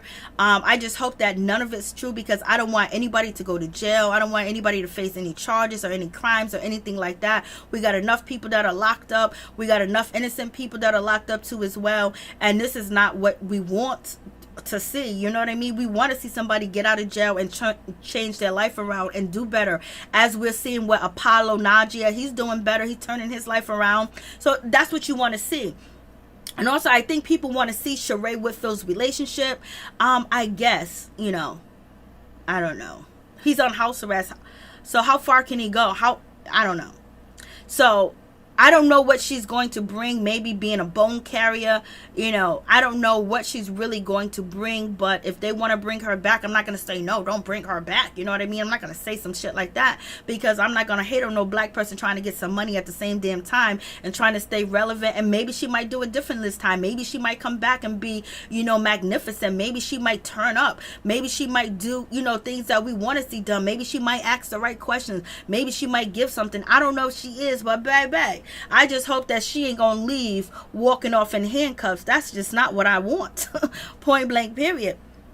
Okay, so now let's move on to this situation when it comes to Porsha Williams. So let's talk about Porsha Williams. There is so many rumors about Porsha Williams and Porsha Williams not wanting to return to Real Housewives of Atlanta. This is from Love B. Scott, and basically saying that, she's in fear that these ladies, aka Kenya Moore, aka Marlo Hampton, is going to jeopardize her relationship, jeopardize what she has built, jeopardize what she has, and things of that nature. So you already know, like, that's a crazy situation where she's scared that people are going to mess up her relationship that she has with Simon, allegedly bringing on Simon's people that know Simon, people that have been involved with Simon. So I don't believe this is about Porsha, and I don't think Porsha wants to be embarrassed. I don't think that she wants to be hurt. I don't think she wants to be humiliated, because the situation when it came down, to Strippergate and to, Bolo, that wasn't a good situation to be a part of. People thinking that you actually, got down and dirty with Bolo and, Tanya Sams, and you did it in a house with everybody else, which is her prerogative. But at the same time, you don't give your enemies ammunition to use against you, especially if you was coming for Kenya Moore earlier in the episode. Then you're going to get freaky and let your guards down. And that was one of the reasons why Marlo Hampton was mad at Porsha Williams. But in any event, There have been people that are out speaking, like Simon's second wife. I believe she's on YouTube, and she has a YouTube channel too as well. And she spoke about her relationship, with Simon, and basically saying that she loves Simon to death. Simon is wonderful. Simon is this. Simon is that. And she was very heartbroken when Simon left her, because he did leave her. He left her for Fallon, and so I'm not saying that Simon cheated on any of his wives, but he left his second wife, I believe her name is Marshall, and went to Fallon. So Fallon got him while he was still married to as well. So she's not an innocent victim at all in the situation. And his first wife, Simon was with for like 20 years, and then he ended up leaving her to be with Marsha or something like that, of that nature. And so when you have that situation going on, it seems like he can fall out of love quickly and he will move on. But before he moves on, there's already somebody there to take your place. And it's rumors out here that Simon cannot have any more children. There's rumors that he, basically got a vasectomy. There's rumors that Simon is 59 years old. There's all types of rumors and allegations all over the blogs everywhere, bringing up dirt on Simon, things that paint him in a bad, negative light, and also him being broke, renting everything. So there's a whole lot of stuff going on about Simon that is very negative. And if he gets on the Real Housewives of Atlanta, some of that might spill in. So I think, Porsha, if Porsha doesn't want to do Real Housewives of Atlanta because she feels like, Kenya Moore or Marlo Hampton is going to come for her relationship and come for the situation, it's because there's so much and people are talking. It's not like people are not talking. People are talking. The exes are talking. The wives are talking. People are talking. They're talking, and all you got to do, if you're one of these people that are close to Simon, you got the lowdown, you got the information, you call up Miss Kenya Moore, you call up Miss Marlo Hampton, you put the tea in their ear, or you can give the tea to Candy Burris and Candy Burris will spread the tea around, but Candy Burris ain't gonna pour out the tea for you, baby. So therefore, it could be so much embarrassment that Porsha Williams will face, and people won't understand what is happening. They're gonna look at Porsha like, oh my God, you are so dumb. Like, how can you let this situation happen? How can you just throw everything away for this man? Like, he's already married, and, he has a track record of leaving his wives, but already have them replaced. And then what do you think is going to be any different with you? So now in this situation, I believe Porsha needs to be protected. Porsha's in a situation where there's no holds bar. Porsha's in a situation where she's probably with a man that she knows nothing about, and she might be taken advantage of and being taken advantage of. And I don't think Porsha is taking advantage of the situation. And it's alleged that Simon is he's charismatic, he's loving. Simon can make you feel like you're the best thing ever in the world, that he can change your heart, he can change your mind, he can make you feel like, you're a princess, you're the queen, you are everything in his life, and things of that nature, where, sometimes women want attention, they want to be loved, they want to be spoiled, they want to be heard, and allegedly Simon is that person to do it.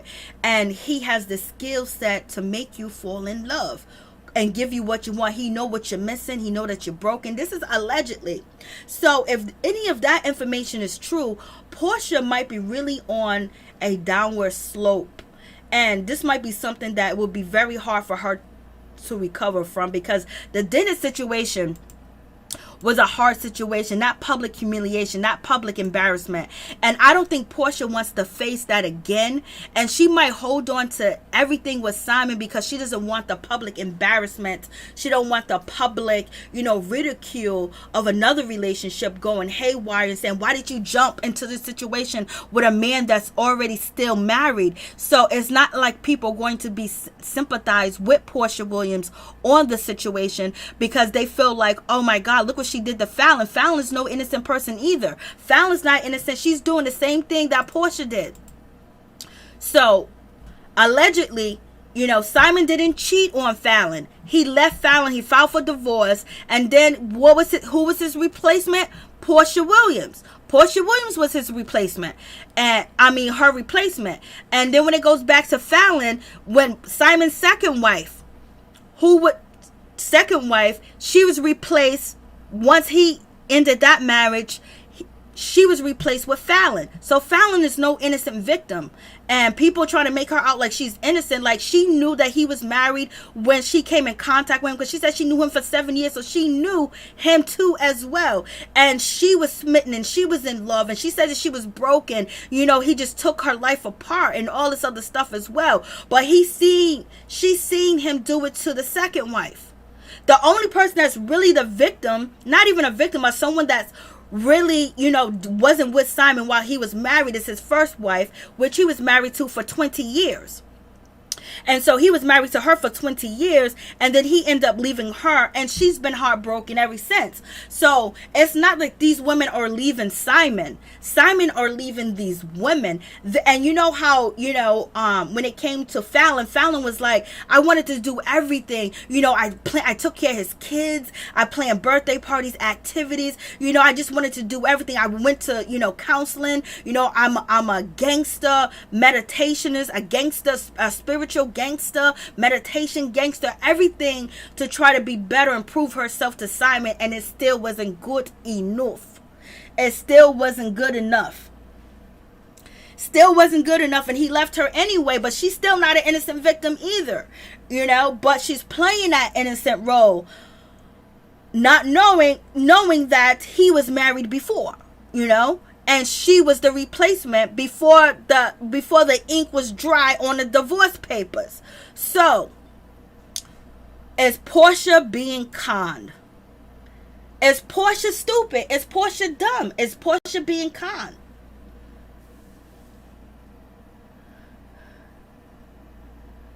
Porsha forever posting Simon little girl and calling her big sister. I know. Putting Simon on Real Housewives of Atlanta will be stupid. You know he's gonna be there. Her fault, commas, a what? Simon is going to do a hostile takeover on Real Housewives of Atlanta. Candy girl, Lord have mercy. Tisha Bell, Candy is going to be by herself because she held Cynthia down, but she still has Kenya for now. I'm have to be high drunk and homeless to go with Simon. Lord have mercy. Stacy Wright, first wife. Hey Rondo, how you doing? Simon is a serial marrier. I know. That's a good one. That mother effer loves to get married. So the question is, okay, so it didn't seem, none of these ladies are claiming that he beat them, he abused them, he cheated. None of them are claiming that. They're basically claiming a broken heart, that their heart was broken, and they was basically being deceived by a lot of things, but they don't even know what really happened because things were just so out of there. And Simon always traveled. He's always been on vacation. He's always here. Just the same thing with Fallon. When the news hit and Fallon found out that Simon was wanting to file for divorce and the lawyers called her, she said Simon had just left and he was going to Costa Rica, Mexico, Miami, Florida for 2 months. And so with the other wives, the same thing, like he would disappear. He would go away. He would be on the road traveling. And so, but I think, you know, having all the money that he does have, if he does have it, you know, a lot of people want the fame. They want the fame. Like, there's a lot of rich people that don't want fame. I'm talking about multiple, you know, people that don't want fame. You know, they're okay, but there's some people that have the money, but they're like, yo, me being rich, how does it matter when nobody knows who I am? I know how rich I am or what I have.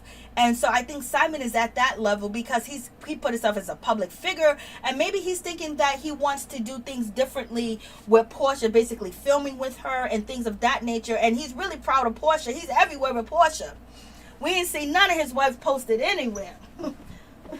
Ain't no pictures online of them.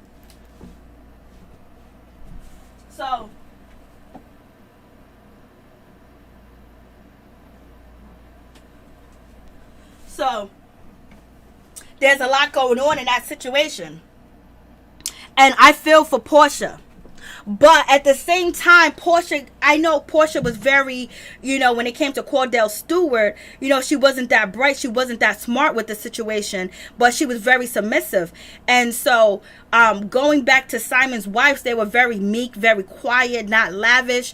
They basically did just charities, and they was involved in organizations and communities and things of that nature. Porsha is doing that, but Porsha is not a housebound woman. Porsha is not a housebound taking care of a bunch of kids. That's not Porsha. And if Porsha tries to fill that role and act that way, she's going to be unhappy, in my opinion. Because that's not her too as well. And it might get stressed. As far as Porsha has a podcast, she's selling her sheets, she's selling Go Naked hair, she's on, the Bravo chat room, and now she's filming her 8th episode. She got a book coming out. So Portia's a busy woman. She's not a homebound woman like that. She's out here traveling, doing a damn thing. So I wonder if Simon's taking that into account, that she's totally different from his wives, his ex-wives. She's totally different from them. She's the moneymaker for herself. And she gained popularity. She gained what she gained by being Porsha, by doing what Porsha needs to do. And I just hope Porsha doesn't let anything come in and jeopardize that she's being smart. I hope her family are doing investigation. I hope that there's a whole lot going on. They're not just taking his word of mouth. I hope the mama, I hope the grandmama, I hope anybody that's next to Porsha done did a criminal background check, a whole type of background check. I hope they took his DNA and they ran some checks on it to make sure that this is legit, because Porsha don't deserve that shit. She may be ignorant. She may do a lot of things that people be like, or she may just be, abrasive sometimes, but nobody deserves to be scammed in a game of love, because sometimes you can scam people in a game of love and you can break somebody down where they never come back from the situation. And then the humiliation, she just got humiliated with messing with Bolo, even though that was her choice, but she looked very intoxicated with the situation. So hopefully everything is on the up and up for Porsha Williams. And it's very important to know who you're with and everything else. If you can hear one side of the story that he's telling you, but you need to do your investigation to find out some other sides of the story too as well. That's why it's really wonderful when you date somebody that grew up where you grew up, know the same people that because you can find out anything and everything, and but with this type of situation, Porsha gonna have to go way back over. She's gonna have to go overseas to find out the information. But and Simon wants to be on Real Housewives of Atlanta because he's the one that wanted Fallon to be on the show, and he pushed her to be on the show, and that's what Fallon said. So therefore, I don't think it's an option for Porsha not to be on the show. She might, these are rumors, but with Simon behind her, and Simon allegedly buying a new house and things of that nature, and they brought a house, so they can film, or they rented a house, whatever they're doing, renting. Porsha, if that man ain't got no money, you better run. And if he started asking you to invest in this and that, you better run.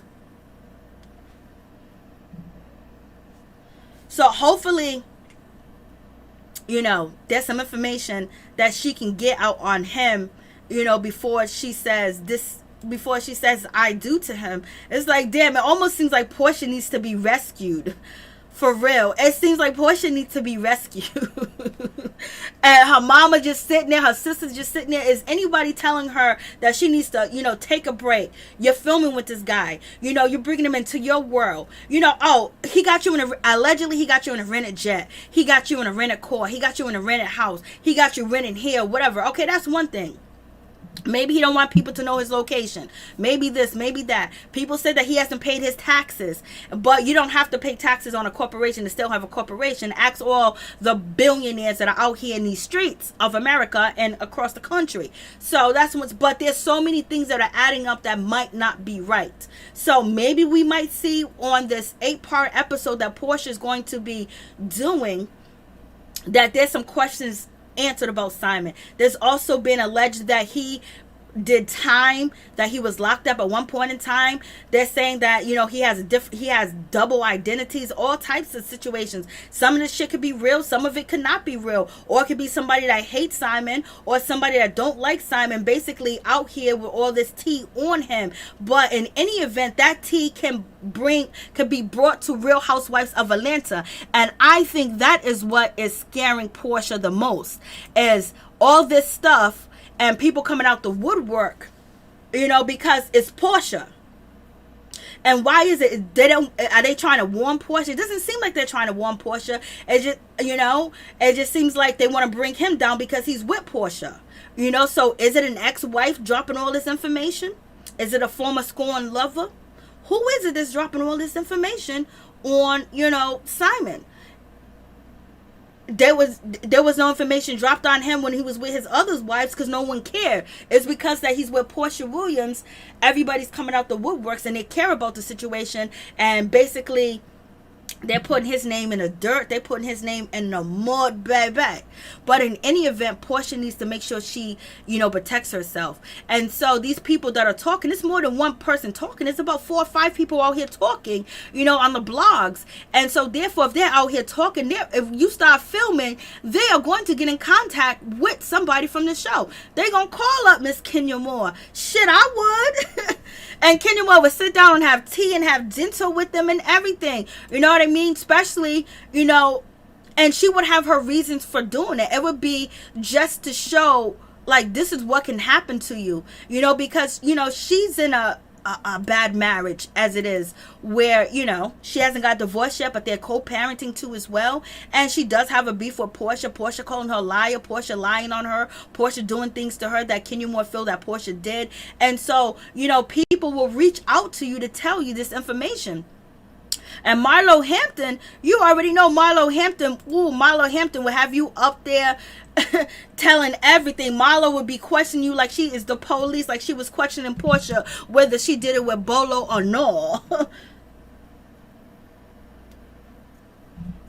You too as well. Thank you guys so much. I bet Candy had the tea when Simon first came to ATL. Yes, Candy knows everybody's business once they step off the plane. Ooh, baby, Jordan, you sound right. So, you know, and that could be a part of the situation too, where people could have reached out to Candy as well, told Candy some information, reaching out to Marlo Hampton, because the blogs are reporting that Porsha is feeling uncomfortable. You know, she really doesn't want to film for Real Housewives of Atlanta because she feels like the girls are going to come for her relationship and destroy her relationship and bring all types of people on. And that's a high likely to happen. That's very likely to happen. And if I could tell you, it's going to happen. It's going to happen, and you probably don't even got to pay these people to drop the tea that they going to drop. You know what I mean? And that could be devastating to Porsha's, you know, image, her reputation, and also to her relationship, you know, with her fiance. And, you know, she don't want that. And she's already been embarrassed by Dennis. She don't want that shit no more. So, but I don't think Simon is going to probably convince her that don't worry about it. I can deal with all this stuff, because Simon has been combating anything negative that's been coming out about him. He has got his lawyers. He done got his team in to stop people, to put gag orders, you know what I mean? So Simon ain't worried about the shit. Simon's ready to film. Porsha don't want people that she considers, you know, enemies that she works with having the upper hand and making her look stupid and embarrassing her. And, you know, because with the Bolo situation, that shit was off the chain. Like, it was Bolo, and Porsha. Bolo, and Porsha. Simon Force that reveal, I believe he wants to be on Bravo like Kenya wants Mark to love her. Oh, Lord have mercy. You went deep into that situation. Porsha needs to hire a good private eye, you know, to look into Simon's background. Private eye, a DNA test, all types of stuff, medical records test, everything on the the son like when you get to know somebody too as well, because you're bringing them, like, he's a part of her life now, he's a part of her image. When you talk about Porsha as Simon and Porsha, and so if this derails her and if it goes all the way left, and you know, and everything that is said about him is true, and he ends up treating Porsha like that and doing Porsha like that, you know, that's going to be damaging to everything that she has built. You know, she also thought that the situation with Bola was going to damage everything that she built, but she was able to, you know, surpass that, and people were on her side with that situation. Then people was like, we're tired of hearing about Bolo, you know, and now she's in this big situation. So maybe she wants, you know, the limelight. Maybe she knew that this was going to be like this, you know, I don't know. But why would Shamea hook her best friend up with a guy allegedly that has all this going on in his life? Now that's crazy. Does Shamea really know Simon? Does Shamea's husband really know Simon? Because would they hook Porsha up with a man that has a lengthy background that is not so positive, and there's some shadiness going on in the situation? And like you said, someone in the comments, a serial marrier. So what does that situation look like? Would Shamea do that to Porsha? Hook Porsha up with a man that she knows nothing about? Do she really know Simon? So maybe Porsha do know all the information. Maybe Simon was honest with her and told her everything. But it seems like he falls out of love. He was married for what, 20 years? 2 years to Fallon's second wife. I don't know if it was 2 years or 3 years. It doesn't seem like he's staying in marriages long. After the first wife, you know, he realized that, oh, you can get a divorce. So Stacy Nelson, I hope not. I hope not. So I hope Shamea and her husband really know Simon. Like, you know, I would go back to the village. I would go back to town, the area, and do investigation, like something. Get somebody, hire somebody just to really find out. And you know, because it's not like it's like me dating a regular guy, and you know, I don't know if he's good for me, I don't know if he's bad for me. He might break my heart, he might not. He might cheat on me, he might not. He might steal from me, he might not. But it's just me and him, and you know, my family that's around that know him, or my friends or whatever. So it's a chance that it can go good, it's a chance that it can go bad. But in any event, I will walk away okay. You know what I mean? But in this situation with Porsha, this is someone attached to her fame, someone attached to her brand. Porsha's just not on Real Housewives of Atlanta. She's on different shows. She does product placement. She works with Amazon. She has a lot of business deals. She has a lot going on. Just like the same shit that went down with Phaedra Parks, that Apollo, that shit brought down Phaedra bad. But Phaedra was able to make it, you know, through. But even though people said Phaedra may have been known, or whatever the case may be, but this would really hurt Porsha's brand. This will hurt everything that she did build if, you know, there's a lot of negativity going on, and then it's exposed that, you know, allegedly her fiance is a fraud, you know, and he just used her for fame. And some people will have pity for her, and some people will be like, this is what you deserve, and this is what you get, because he was married already. But the lady that he was married to did it to his second wife. So you know, but also if it goes left, it could be a comeback story for Porsha, where Porsha could say, I wanted love, I choose love, you know, I wanted to be happy, and I took a chance on love, I took a chance on my happiness, and I failed, you know. And a lot of people would support her at the same time. But would people want to back away from her because they feel like, you know, she's not making good decisions? And you know, we haven't really saw her recently do anything with Black Lives Matters and things of that nature. But when people see how you judge people and your judgment of character, and having people around, and having Simon in all these spaces in these areas with Tamika Mallory, you know, at different events, different engagements, and you know, it's a complete fraud, they're gonna look at her. Because they looked at what, Phaedra Parks, like she was in on it. You know, they was like, oh, Phaedra Parks, you knew. Phaedra Parks, you did this. So we're gonna see how the situation is going to pan out. But nobody would care about Simon if he wasn't with Porsha. So Porsha, you are the factor in this relationship that everybody cares about. They want to know what Porsha's doing, how Porsha's doing it, when she's doing it. Oh, if they want to see her happy, they want to see it fail. So in any event, Porsha, you know, wanting to back away from Real Housewives of Atlanta, it makes sense, especially if you got people already coming out the woodworks and basically want to expose your relationship and expose, you know, the man that you are engaged to as having a bad track record and doing these type of things and basically leading a false image. And Porsha don't really got nobody on there that's gonna really have her back like Miss Nene Leakes.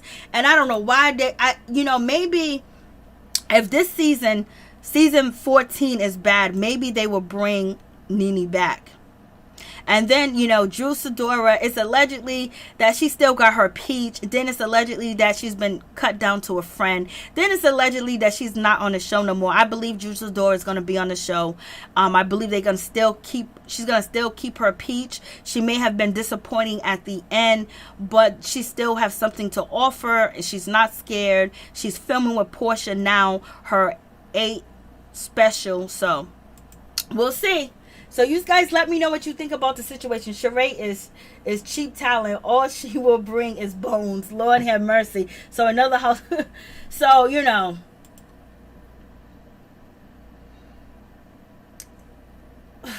I know.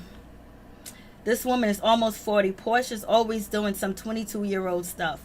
I just hope that she really did investigation. I really hope that her mother, her sister, and everybody else, you know, basically they got the money to find out everything they need to find out. You know what I mean? All you got to do is take his toothbrush, do a DNA test to find out, you know, where his lineage is, this and that. Like, you know, when you have something, I don't understand why people that are multimillionaires or big celebrities and they do a lot of product placement, they have a lot going on, that they don't really do the background check on people that they get with or what they've been through. It's like after the relationship breaks up, oh my God, I found out this about him, I found out this about her. Like, you know, you just can't let anybody into your circle because they can destroy what you have built. You know what I mean?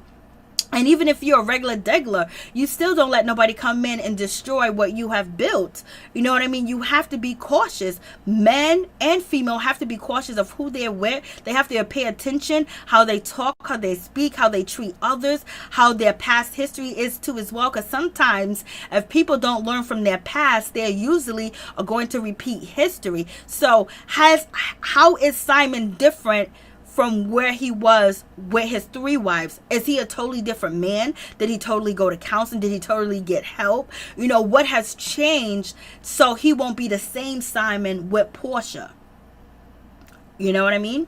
And maybe Porsha is totally different from his wives, and maybe she'll be the one that stands out. Maybe she'll be the one that got his whore and he ain't gonna never want to leave whore. You know? So it's a whole lot going on with that situation. But in any event, yes, there's hating on Porsha. Yeah, that's hating on Porsha and her relationship because, oh, you with a married man. Oh, you with Fallon. You took your co-worker's man, your friend man. But Fallon did the same thing. So she did the same thing. She was right there before the papers was dry on his second divorce, and then she got with him. That's a sign. And when it comes to Porsha, this man ain't divorced yet, and he's chasing you down before he clears everything up. He's with you. You know, how would a wife feel? Now, what if this happened to you, Porsha? How are you going to deal with this situation? And people are not going to have empathy for you. And then they're going to say, look how he did his last wife. And why did you think that you was different? A lot of times people think that they are different. They are immune to the bullshit. And so if you watch how he's doing with Fallon, you could be on a short end of that stick too as well. So you have to watch people's behaviors and how they move, because you might be like, oh, I don't know. You know, it's allegedly that Fallon was out here cheating. She said that she never cheated, but he's saying that she cheated. You know, so I don't know how that situation is. Fallon doesn't look pregnant to me, you know, anymore. Who knows? But you got to watch how a man moves with you. And sometimes, you know, our marriage is really over and nobody, and the husband or the wife don't want to be with you no more, and they really found love somewhere else and they want to be with that person, but at the same time they're still married. That shit does happen. That does happen, that you're married to somebody and you realize that this is not the person I want to be with, then you end up interacting with another person, but you still married. And sometimes the relationship works and sometimes they don't, but you have to watch. If it only happened once, that's one thing, but this has happened, you know, twice so far. So Porsha, you might not be immune to it. What has Simon has changed about himself and done differently that your marriage won't end up like the other 3 marriages? And that's the real question to answer, that she needs to ask herself. Okay, so let me go to, I don't even know why I was having all these technical difficulties. I was like, Lord Jesus. Okay, so this is Fallon. She doesn't look pregnant.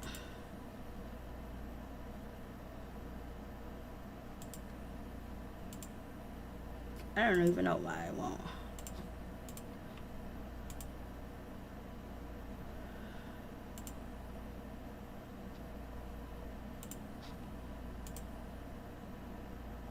I guess everything is just moving slow.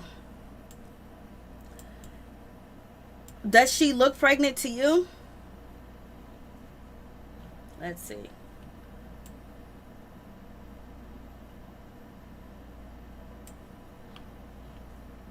Her face just always look like it's swollen though.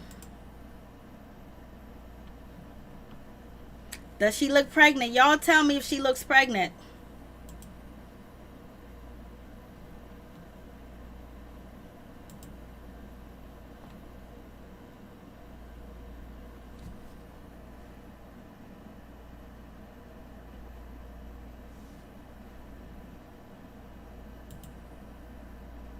So, does she look pregnant to you?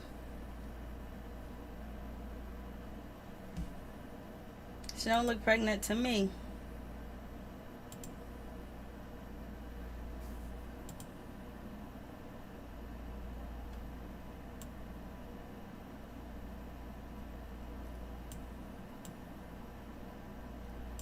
So, do you think she's pregnant?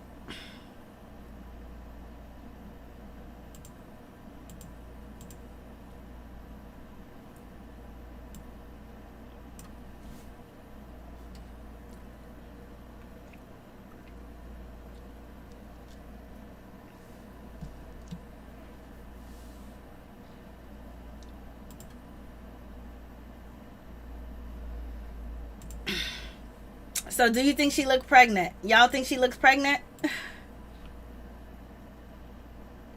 See, I thought she did look pregnant. Major, Nene, Kenya, Sheree, Porsha. That's a good team to me. Like, you know, I want all the OGs back. I want them to settle all disputes. I want them to bring them back. I want it to work out with Nene. I just want somewhere, somehow, I believe if this season 14 is trash, they're going to come back to Nene. I wish there was some way they could work it out. I wish there was some type of press conference they can have. They can retract their statements. Nene retract her statements. Something to bring her back, because I know Nene needs to be on the show. You know, Greg is sick. You know what I mean? And then she got that restaurant, you know, that is, you know, it's money that she has to spend. And she has to pay for her own health insurance. She probably got investments. She probably got things of that nature too as well. But there's a whole lot of stress going on. And she's also talking about, you know, that she's been blackballed. You know, that she's not, you know, when she goes with Carlos King to do different projects to different networks, when they see that her name is on the bill or she goes, they basically ignore her. And also when Nene goes to, you know, do she auditioned for different shows and things of that nature. It's already, oh, you did wonderful, but we don't want you, because now she's been blackballed. So I think if there's a way that she can mend that relationship with Bravo, I think she should. So that because she's being blackballed. And how can you get unblackballed? There's been some, you know, Nick Cannon came through. How can she be unblackballed? It's something that she can do. Believe there's always a way. There's always, if there's a will, there's a way. There's always a way. And when you a God-fearing person, you have God on your side and you believe, you can change shit around. And I believe that she can. But I don't I don't know if they would be susceptible to it, if they would be open to it. But then at the same time, who wants to be going begging mother effers for this and for that? But I think it would be under the guise of, you know, basically getting unblackballed. What's her name? The other one that got blackballed, Monique. Maybe, you know, maybe it's not gonna. But I believe that there's a way because they're hungry for it. And I don't know if that show, if this season 14 is low in viewership, is a highly chance that they're going to cancel it. Stacey said, no, she never looked pregnant to me. On a bike, she looks pregnant to you, Stacey. There was talk Nene was supposed to be back this season, but then Greg got sick. I know I heard about them talks. But then everyone's saying it's never going to come back. But I wonder if there's a way. And there's always a way. You know, there's a big wig that she got a call. There's something that she has to do. But at the same time, you begging for something. But at the same time, you know, she's being blackballed and she's not making money. She's not, I mean, if she's not doing shows, she's not doing talk shows, she's not doing this, she's not doing that. And even if she did a project that she put her own money into it, and if it doesn't succeed or it doesn't get the numbers that it needs, that's money that, you know, she's going to have to replace in some type of way. At the same time, so you want investors, and the people that invest in Nene, they have these projects together, but when they bring it to the network, it's automatically no, because Nene is there. And that's what Nene did say on her, you know, Instagram. So, and you know, her interview with Jasmine Brand, she did an interview with Jasmine Brand, and that's when she was reading down. There gotta be somebody that can come in, because at the same time she's losing out. It's like this woman was revered, and now like she's tossed to the side like trash, and she can't even give a conversation. Like, this is what I'm saying. It's like no forgiveness, you know. She can't get forgiveness from them, and then we can't get forgiveness from our own people. The way that, you know, the baby did the two boys about the candy. You know, we expect, you know, people that don't look like us to not forgive us, but when it comes to our own people, we need forgiveness. And what baby did to them two boys about the candy was totally ridiculous, point blank, period. So, you know, that's the situation. But in any event, when it comes down to Porsha better watch her back. Porsha got to watch her back, because when she filmed, she don't know who's going to come and throw, you know, grenades and everything into the situation of, you know, her new relationship. You know, she done built some enemies, you know what I mean? And so, you know, she doesn't want to be the laughing stock or her relationship be made fun of. And then also there's people that are willing to talk. There's people that might not even go to Kenya Moore, might not even go to Candy, might not even go to Marlo, might just go right to the production company, go to the producers. The producers might go out there and find them, and this is what she's afraid of. Same thing. Remember when Candy Burris was basically talking about that, you know, she wouldn't mention her baby father Block by name on the show. She wouldn't mention his name or whatever the case was. She would just say her baby father, he's this and that. She said the producers went out and found Block and brought Block to the show. So it don't have to be, you know, Kenya Moore or, you know, Marlo Hampton. And what do you guys think about the Marlo Hampton situation? If Marlo Hampton does get a peach, right, what do you think she's going to bring to the show? And do you think Marlo Hampton having a peach, it would be more better for her if she was friends with Porsha? It's like, why did Marlo turn on Porsha Williams? Porsha didn't do shit to her. It's like Marlo just threw Porsha under the bus and just basically talked bad about her to her face, asking her if she slept with Bolo. Well, Kenya Moore saying you doing this. If Kenya Moore came after me, I would have told Kenya Moore this, I would have told Kenya Moore that. Marlo said that about Porsha. It's like Marlo turned on Porsha for no reason at all. Just because Porsha didn't want to let her know who was up in her kitty cat. That ain't right. That ain't fair. Like, what's going on with that situation? And I think that was low down and dirty, for real, for real.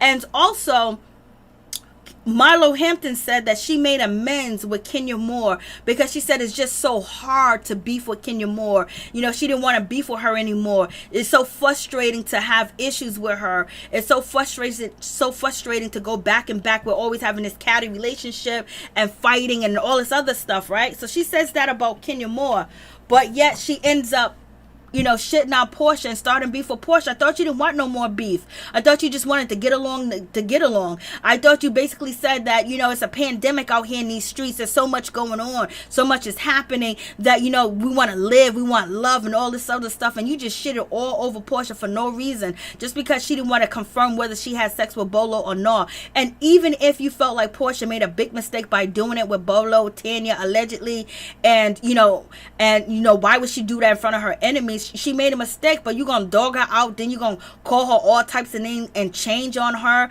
then do interviews dogging her out. It's like, damn, Marlo, you went out bad. You could have been on both. You could have been filming right now with Porsha, and you could have been on Real Housewives of Atlanta too as well. You could have got your stardom up, because the last time that you were supposed to be on TV with Kandi Burruss, what happened? You backed out, you ran away, and even Funky Dineva came after you and called you out for basically, you know, throwing that project away. You could have been filming with Porsha right now. They could have got more intimate details about you, Marlo. You could have showed a different side to you, chilling with Porsha at her birthday party, you know, just hanging out with her, because you know who's there now? Drew Sidora is there. You could have been there. You could have been filming twice and upped your rate. And you don't know, if you was filming with Porsha for her 8th special, somebody might want to call you up and want to do business with you as far as product placement, or basically doing a deal with you, or doing a little, you know, a little mini thing with you. You know what I mean? It's just like sometimes these ladies just take an opportunity and throw it in the trash and don't even think about it. It's like, you didn't have to do that to Porsha. You didn't have to go after Porsha like that and want to fight her and shit like that and talking all crazy to her because she didn't want to tell you if she had sex with Bolo or not. You could have been out there wherever Porsha was she in Mexico, Africa, wherever she was filming. You could have been out there filming too as well. I didn't like that either. There was no reason for it. There was no reason for Marlo to turn out Porsha. Porsha even sat down and tried to have a conversation with her. And, you know, Marlo basically said, you know what? You didn't support me. Okay, she got the picture. But the way that you turned on her, like, was crazy. And then Porsha went to go ask Marlo, what's going on? What's happening? Is there anything happening? You know, I know you're friends with Kenya Moore. Has something changed? Then they was outside in the parking lot. Porsha even tried to amend the situation with Marlo, and Marlo just went ham on Porsha. I mean, she just really threw Porsha under the bus. Kenya Moore did not even ask Marlo to throw, you know, Porsha under the bus. She didn't ask Marlo for anything. Marlo came to Kenya Moore, was like, yeah, I heard some noises. Like, how you gonna do your friend like that when you said she's like your sister? You like to have fun with her. You like to party with her. Porsha went and told Kenya Moore any information on you. Why would you do that to her? And then Marlo continued to go out here and interview and shit on Porsha for no reason. Call her all types of names. She did like 3 interviews shitting on Porsha. When it came to she interviewed with who? Jason Lee. She interviewed with what's her name, Jasmine Brand and Kandi Burruss, talking on Porsha, talking shit on Porsha. If you were smart enough, you would have been filming with Porsha right now, and you probably would have made more money than you was gonna make anyway. And then, you know, that might even be a spinoff. Maybe Porsha might even get her own show, and that could include you being on 2 shows. You know what I mean? If you had Porsha back and he was really her friend like that, as you portrayed to be her friend. So, you know, Portia's been filming. Atlanta, what's it called? Love and Hip Hop Atlanta cast has been out there with Porsha filming for her birthday. That could have been you, Marlo. But Marlo, you were so quick to throw Porsha Williams under the bus. You were so quick to have a story go on that you lost out on that situation. So in my opinion, she lost out. You know, Marlo is going to be worse. Hold on. Let me see. I'm like, yo, Marlo was dirty. Like, I was just thinking about it. I was like, damn, she did her dirty for no reason at all. Like, she went ham on Porsha Williams. Like, oh, I know she did that. She did this. And just snitching on her and then questioning whether you did it. You know damn well she don't want to be questioned like that. And then she said she didn't want to beef with Kenya Moore. But Porsha Williams is beefing with Kenya Moore at this point because Kenya Moore is basically saying Porsha Williams done slept with Bolo and Tanya Sands Blase III allegedly, and then Kenya Moore is doing the investigation, which I have no problem with the shit at all because Porsha was coming for Kenya Moore. Kenya Moore got some tea in her plate. She got some food. She got some bread on her table, baby, and she sliced each slice slim and she buttered the shit and then she put some garlic on it and then she put it in the oven. So I ain't gonna blame her for that. Like, you know, it is what it is. But Marlo Hampton knew that. Marlo Hampton knew what Kenya Moore was trying to do. Marlo Hampton even said to Kandi Burruss, that's why you got to get an NDA. And then Marlo Hampton said that she did not want to fight with Kenya Moore anymore. It's just so tiring. It takes so much energy. You know, it's a pandemic and all this other stuff. But yet she knew that Kenya was fighting with Porsha. Then she goes to give Kenya the information and a drop on Porsha. And then she continues to antagonize Porsha about whether she slept with Bolo or not. What kind of shit is that? Marlo's just confused me, period. Okay, what did you say, Jordan? Marlo is going to be worse than Kenya. I believe Marlo knew how she was moving with Simon, Bolo, Latoya, and might have gave up, or she just faked because Nene was her homegirl. And what happened with that? Yup. Nene called out Marlo because Marlo was basically, when she did an interview with Jasmine Brand, she was like, and also Kandi Burruss, oh, I don't know about Nene. We used to be so close. Nene done paid for my brother's funeral. She done brought the food. She done put money in my pocket. We know we got bags together. Nene is some type of this sometimes, but in any event, Nene is okay. And, you know, I'm leaving Nene alone. You know, I'm giving her some space because she's not on the Real Housewives of Atlanta. You know, she's dealing with Greg and things of that nature, so I'm backing away from her. And Nene was like, girl, if you're supposed to be my friend when I'm going through some things, that's when you're supposed to cover me. So, you know, Marlo's full of shit. But in any event, I just believe Marlo messed up that opportunity where she could have been out there filming with Porsha and making more bank and putting herself out there on TV even more. You know what I mean? So, you know, that's the opportunity. She didn't even know that opportunity was coming. That was an opportunity that she could have been a part of. You know what I mean? And then if she does get a peach, you know, she could have been a peach with Porsha that she's cool with and have a peach with Kenya Moore that she's cool with. So she could have been all peachy in the situation. She chose a side. And why did you choose a side? Because did you believe that Kenya Moore was winning? Is that why you chose a side? But Marlo said that the reason why she was so mad at Porsha is because how can you be that stupid to do something like that with a stripper? Marlo, how are you judging anybody when allegedly the rumors is that you are for the highest bidder? So you should have more in common. It's like, Lord. But yep, people who look like us and being a female is hard to standards to change. Yes, I did not like that.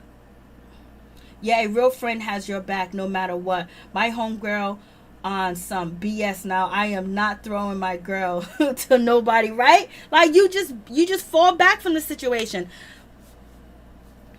Hey, the Queen Love Bug, #1. Thank you so much for coming through. You guys, please go subscribe to the Queen Love Bug, #1. She's a YouTuber. She's down to earth. She's sweet. She's wonderful. She's been very supportive. You know, she was in the chat. She was just very helpful. And you know what? Please go to support her. Her channel name is The Queen Love Bug, #1. You just type it into Google and please subscribe to her channel. She's a good lady. She has a good heart. She's a Christian filled woman and she has a lot of experience and a lot of advice, and she talks about a lot of different topics, and she is such a sweetheart. So please go show her some love and please subscribe to her YouTube channel. It'll be greatly appreciated. What up, Dave Hort? What's going on? Marlo is fair weather friend Dave Hart. Like the way she did Porsha was so dirty. She could be filming with Porsha right now. She could be filming with Porsha. She could have added that to her portfolio. She could have added that, you know, and she could have also used that to maybe filming, you know, Porsha's, you know, reality, you know, 8 episodes. She might have stand out. She might have did something where when a contract comes around, she could ask for a little bit more, or they'll give her more camera time because they're seeing what she's bringing, you know, than the other shit that she was bringing last season. Because last season she was a total mess, and people was like, "Oh, Marlo's fashionable," and I always said she is. But last season, season 13, Marlo's fashion was out the window, baby. She had the down the street, round the corner, I need $1 look. You know what I mean? Even though we know she got clothes, but that was probably because of the pandemic and also, you know, her surgery that she was going through. Marlo ain't loyal to no one. Nene had Marlo hashtag too. So, you know, you got that situation. So, you know, we talked about the Porsche. So we covered pretty much everything. And I just hope Mike Hill put the fire in Cynthia Bailey's belly and get her out here to do what she needs to do, where she contact them and let them know, like, I'm gonna bring it. You know, I gotta, you know, Porsha unfollow me and Porsha's dissing me. If she should be like, listen, I'm a rag tell that Porsha ass too, as well. That could be, you know, that somebody, you know, you can go back and forth with her and then make up with her. You know what I mean? Or basically, like, why would you do me like that, Porsha? I was your friend. I was supportive of you. I didn't really dog you out or say anything about you and Bolo. So why would you turn on me? I didn't do none of this shit that Marlo did, but you're gonna unfollow me and act like I'm public enemy number 1, but yet you gonna still, you know, follow Kandi Burruss when she's the one that dropped the tea. Marlo kept saying that Kandi Burruss put out the tea in these streets, you know, and that's how she found out about the tea. Marlo talking to Don Juan, the tea, you know, exuded out when Kandi Burruss was talking to, you know, Eva Marcel and, you know, Cynthia Bailey's sister Mallory outside of her house. You know, Kandi gave description of, like, she saw the women going down, and she said that the way that they were kissing, it wasn't the regular kissing. She's not talking about kissing your lips. She's talking about kissing down there. So, you know, Kandi exposed so much shit about you too as well, but she did it nice and nasty. But yet you ain't unfollowed her, but you unfollowed Cynthia Bailey. Cynthia, you need to handle that. That's your beef right there.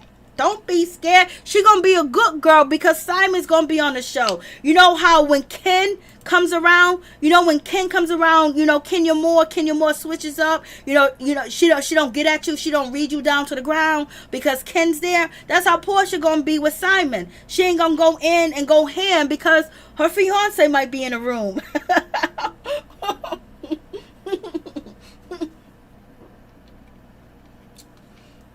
Marlo is irrelevant to the show. What is her role? Because she's boring. You know, every now and then she drops some tea. The baby, to treat that yellow baby better than all his other babies. Oh yeah, that's gonna happen because, you know, we can just tell that the baby has, you know, issues, self-hating issues, because the way that he gave that woman $1,000 and told her to keep the hats, he didn't ask her no questions. He didn't ask her, who you selling it for? How much is it? He just gave her money, and then with the 2 black boys, he criticized them. He made money off of them, did interviews about him, talking about that he's teaching them a lesson. That's nothing but self-hate. These black kids already got a lesson out here in these streets. They learn every single day when they probably can't go and get their working papers or work in certain places because they black. You know, and it's like, and he's, I'm gonna teach them a lesson. Life has already taught them a lesson. They're only youth. You gonna tell me when you was a youth, the baby, you didn't learn life lessons because you was a black man in an impoverished neighborhood? Like, miss me with that shit. Don't get me started because I cussed them out in the beginning of the video. That shit really pissed me off. Kandi is low key messy. Poor Porsha, bless her heart. The queen. So yeah, so you know, you got situations going on. So when it comes to Marlo, I was like, damn, Marlo. I was just thinking, Marlo, you could have been eating with Porsha. You know, even whatever goes down with, you know, what's her name? Homegirl. Damn, I forgot her name. She's Juiceadora. She's becoming really, you know, not relevant to me anymore. I did like her at first. I just think she needs to stop being like a pessy, or pissy, you know, always wanting to go at somebody. I think she should just chill and relax and let people get to know her. And if someone comes at her, let it fly a little bit. She don't have to just go crazy over the situation, and that's what she does too much. So, but, you know, they're saying that she's a part-time peach. They're saying that she's not back at all. But I think she's going to be back because Bravo do have high hopes for her. And I think that's something that she can bring to the show. But we will see what happens with that situation. But when any event, when it comes to Juice-Adora, she's out there with Porsha eating, making herself more relevant. And then, you know, whenever the episode's filmed, everyone's going to watch. People are, you know, dropping down in my comments talking about they ain't gonna watch. Everybody's gonna watch. We all gonna watch. And I'm gonna review the shit. You know what I mean? And so, but that's giving another light to Juice-Adora, which, you know, Marlo should have been having that light. But Marlo was too busy to bite her hand that she's not going to be on it. That would have been good for her too as well. And I know she ain't going to say shit, but I know Marlo's like, damn, I could have been filming with that girl. And they would have paid for her. You know, Marlo don't need nobody to pay for her, but they would have got her a jet. They would have flew her down there. She would have been filming with Porsha. She would have got inside tea. She would have been around Simon. She would have been around his kids. She would have been hearing information that she can store that shit in her head and then go to Real Housewives of Atlanta and film. And then she can spread little stuff here, spread little stuff there, and keep it moving, have conversations about different things, but also keep it lighthearted, but also dropping tea as well, because she was there, you know what I mean? And then on top of that, we know she's not afraid, you know, to throw something up in Portia's face. So she could have been, you know, eaten twice, and she would have had even more tea than she would have for the Real Housewives of Atlanta. Because yes, we love your nephews, Marlo. We think you're doing a great job with them.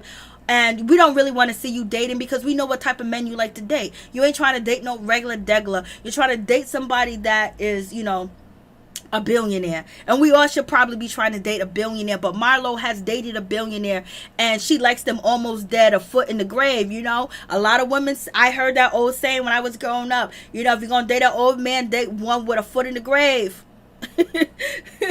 So we heard them old saying, so you already know.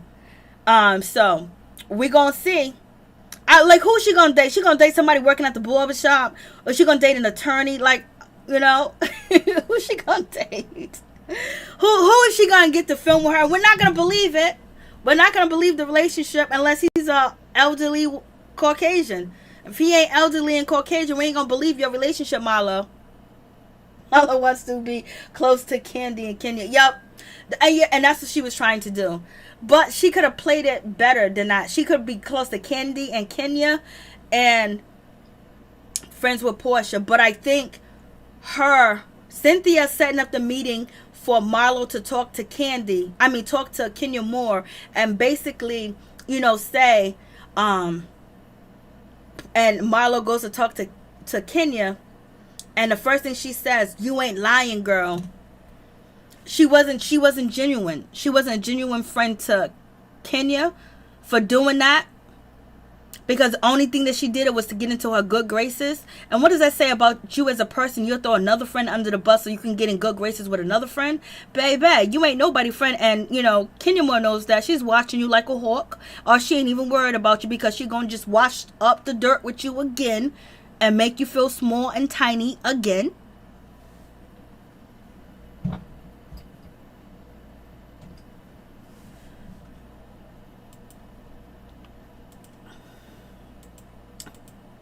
What you say?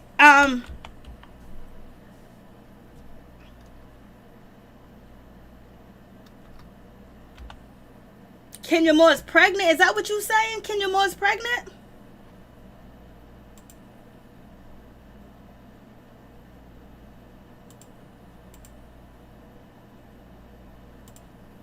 You saying did Kenya Moore make a pregnancy announcement? So are you saying Kenya Moore said that she was pregnant? I know it ain't Porsha. Is that what you said, Miss Ladybug?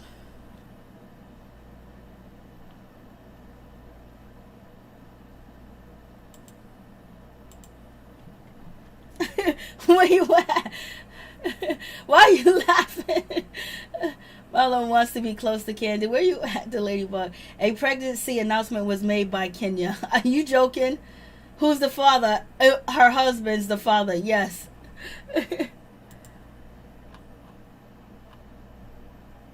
Oh, wow. I didn't see it.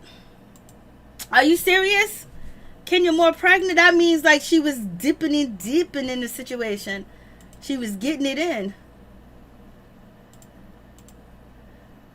I'm looking to see where it's at. Are you playing? I'm trying to see if Kenya Moore really said that she was pregnant. Where is she pregnant at? Where is it, baby? Kenya Moore pregnant? Making an announcement? Where is it? Okay, where did you hear it from?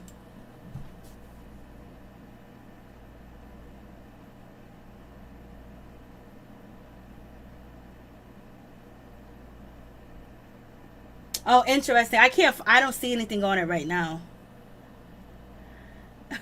They're fighting and bumping. She just recently did, she was just recently, I did a video on the situation. She was just recently, spending vacation, with Mark Daly. Let's see.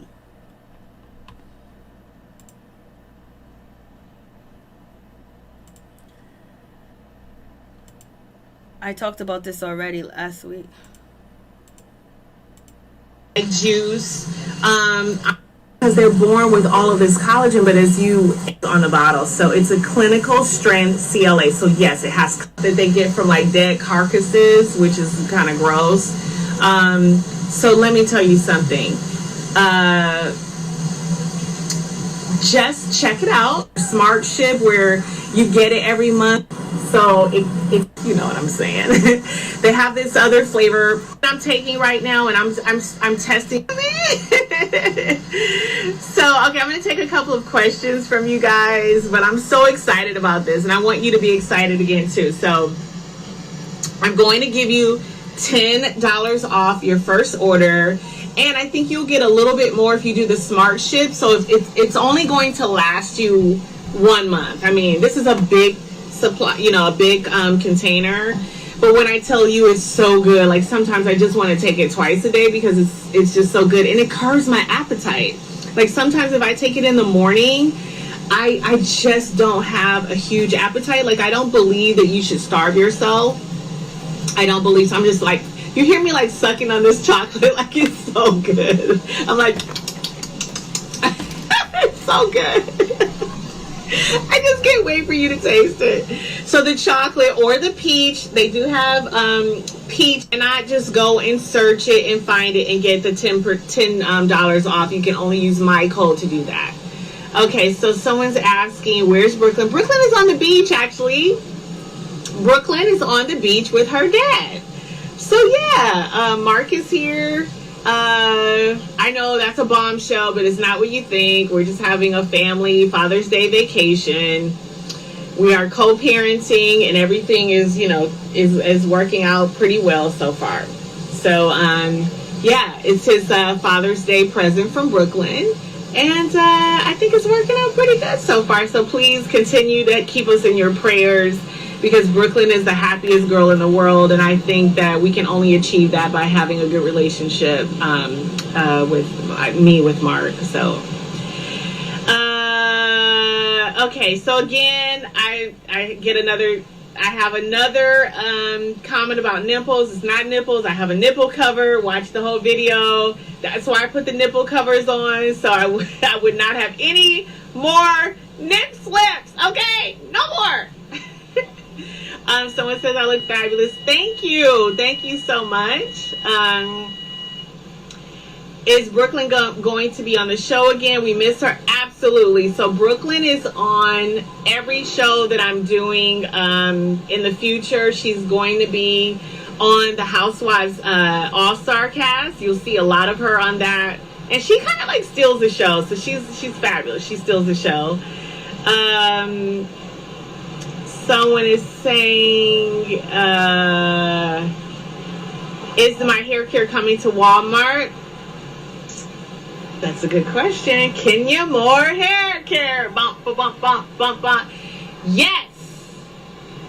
I will make the announcement soon. So yes, I am doing so many great things with Kenya Moore Hair Care that I'm so proud of myself, you know, and I'm hoping to expand the things that I do in the future for other people so they know about business, so I can reach back and help some other entrepreneurs out, whether it's in the hair care business or any other business. I think I have a lot of tools that I can provide that will help you across the board. So yes, I'm hoping that will be soon. Let's see. Someone says that she get paid to be on the show. You know what? I can tell you this. I pay Brooklyn. No matter what. If she gets a check, if she doesn't get a check, I won't tell you about that. But I can tell you she's always going to get a check from her mommy. Okay? She has her own account. She has her own business that she's launching soon. Yes, Brooklyn is a boss baby. Okay? Brooklyn is a boss baby. And her mommy is teaching her how to be a boss baby just like she is. Well, I'm a boss mommy. I'm a CEO mother, okay? CEO mom. So I'm teaching her how to be a boss baby. All right? So thank you for asking about that. Thank you so much.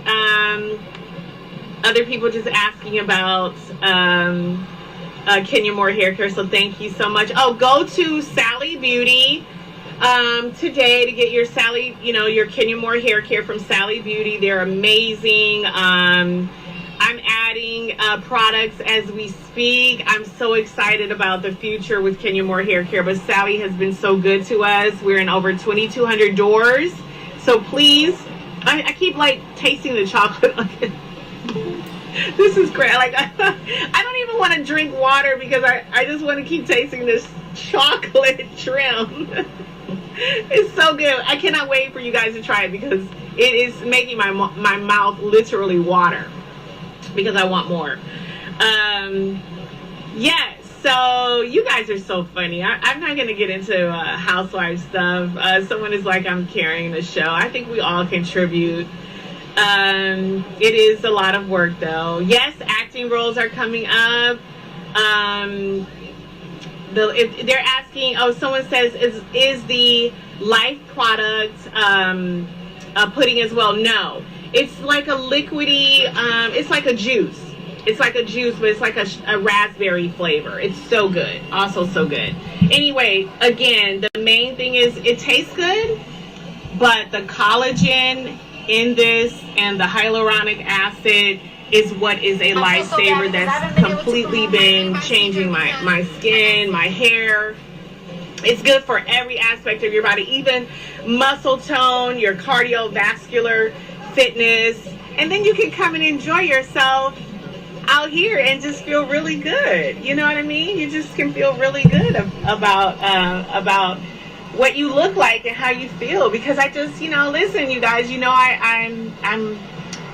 I want to ask you, how old do you think I look? Because it's not how old I actually am. You guys know that I am a woman of a certain age, of a particular age. So, yes, you can find your fountain of youth, but you have to start now. Okay. So I wonder if she is. That'll be crazy. I know Cardi B has an announcement too as well, but I don't know what she's announcing at all.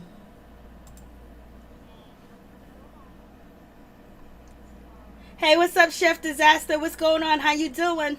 What's good with you? You guys, please go subscribe to Chef Disaster YouTube channel, Chef Disaster 3.0. Hey, what's up, Monica Hill? How you doing? Yeah, so I did talk about, that situation with, Kenya Moore being on vacation with Mark Daly about almost 2 weeks ago. And, baby Brooklyn paying for her father to be on vacation. So I don't know what's going on with that. Situation, but we shall see, baby. We shall see, for real. So we shall see. Okay, Cardi B, she just stopped being live, but, please check out Chef Disaster YouTube channel. Show him some love. What's going on, Monica Hill. So we're going to see what's going to happen with that situation. But when it comes to, Miss Marlo Hampton, I think she bit the hand that could have fed her baby. And I don't know why she even did that. Like, she went ham.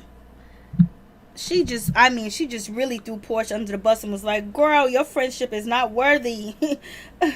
She said, girl, your friendship is not worthy. Like, what? Where they do that at?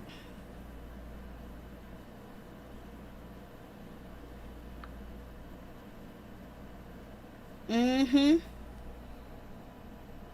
So, yep, that's a whole situation. But you guys, thank you guys so much for coming through. I really do appreciate you guys so much. Please like the video. It'll be greatly appreciated. Thank you guys so much for your patience. Thank you for coming through. Thank you for your help. Thank you for your support. Thank you for commenting in the chat. I really do appreciate that with all of my heart, baby. So thank you guys so much. Peace and blessings to each and every one of you guys. You have a wonderful, blessed, safe weekend with safe travel and protection, as well as myself.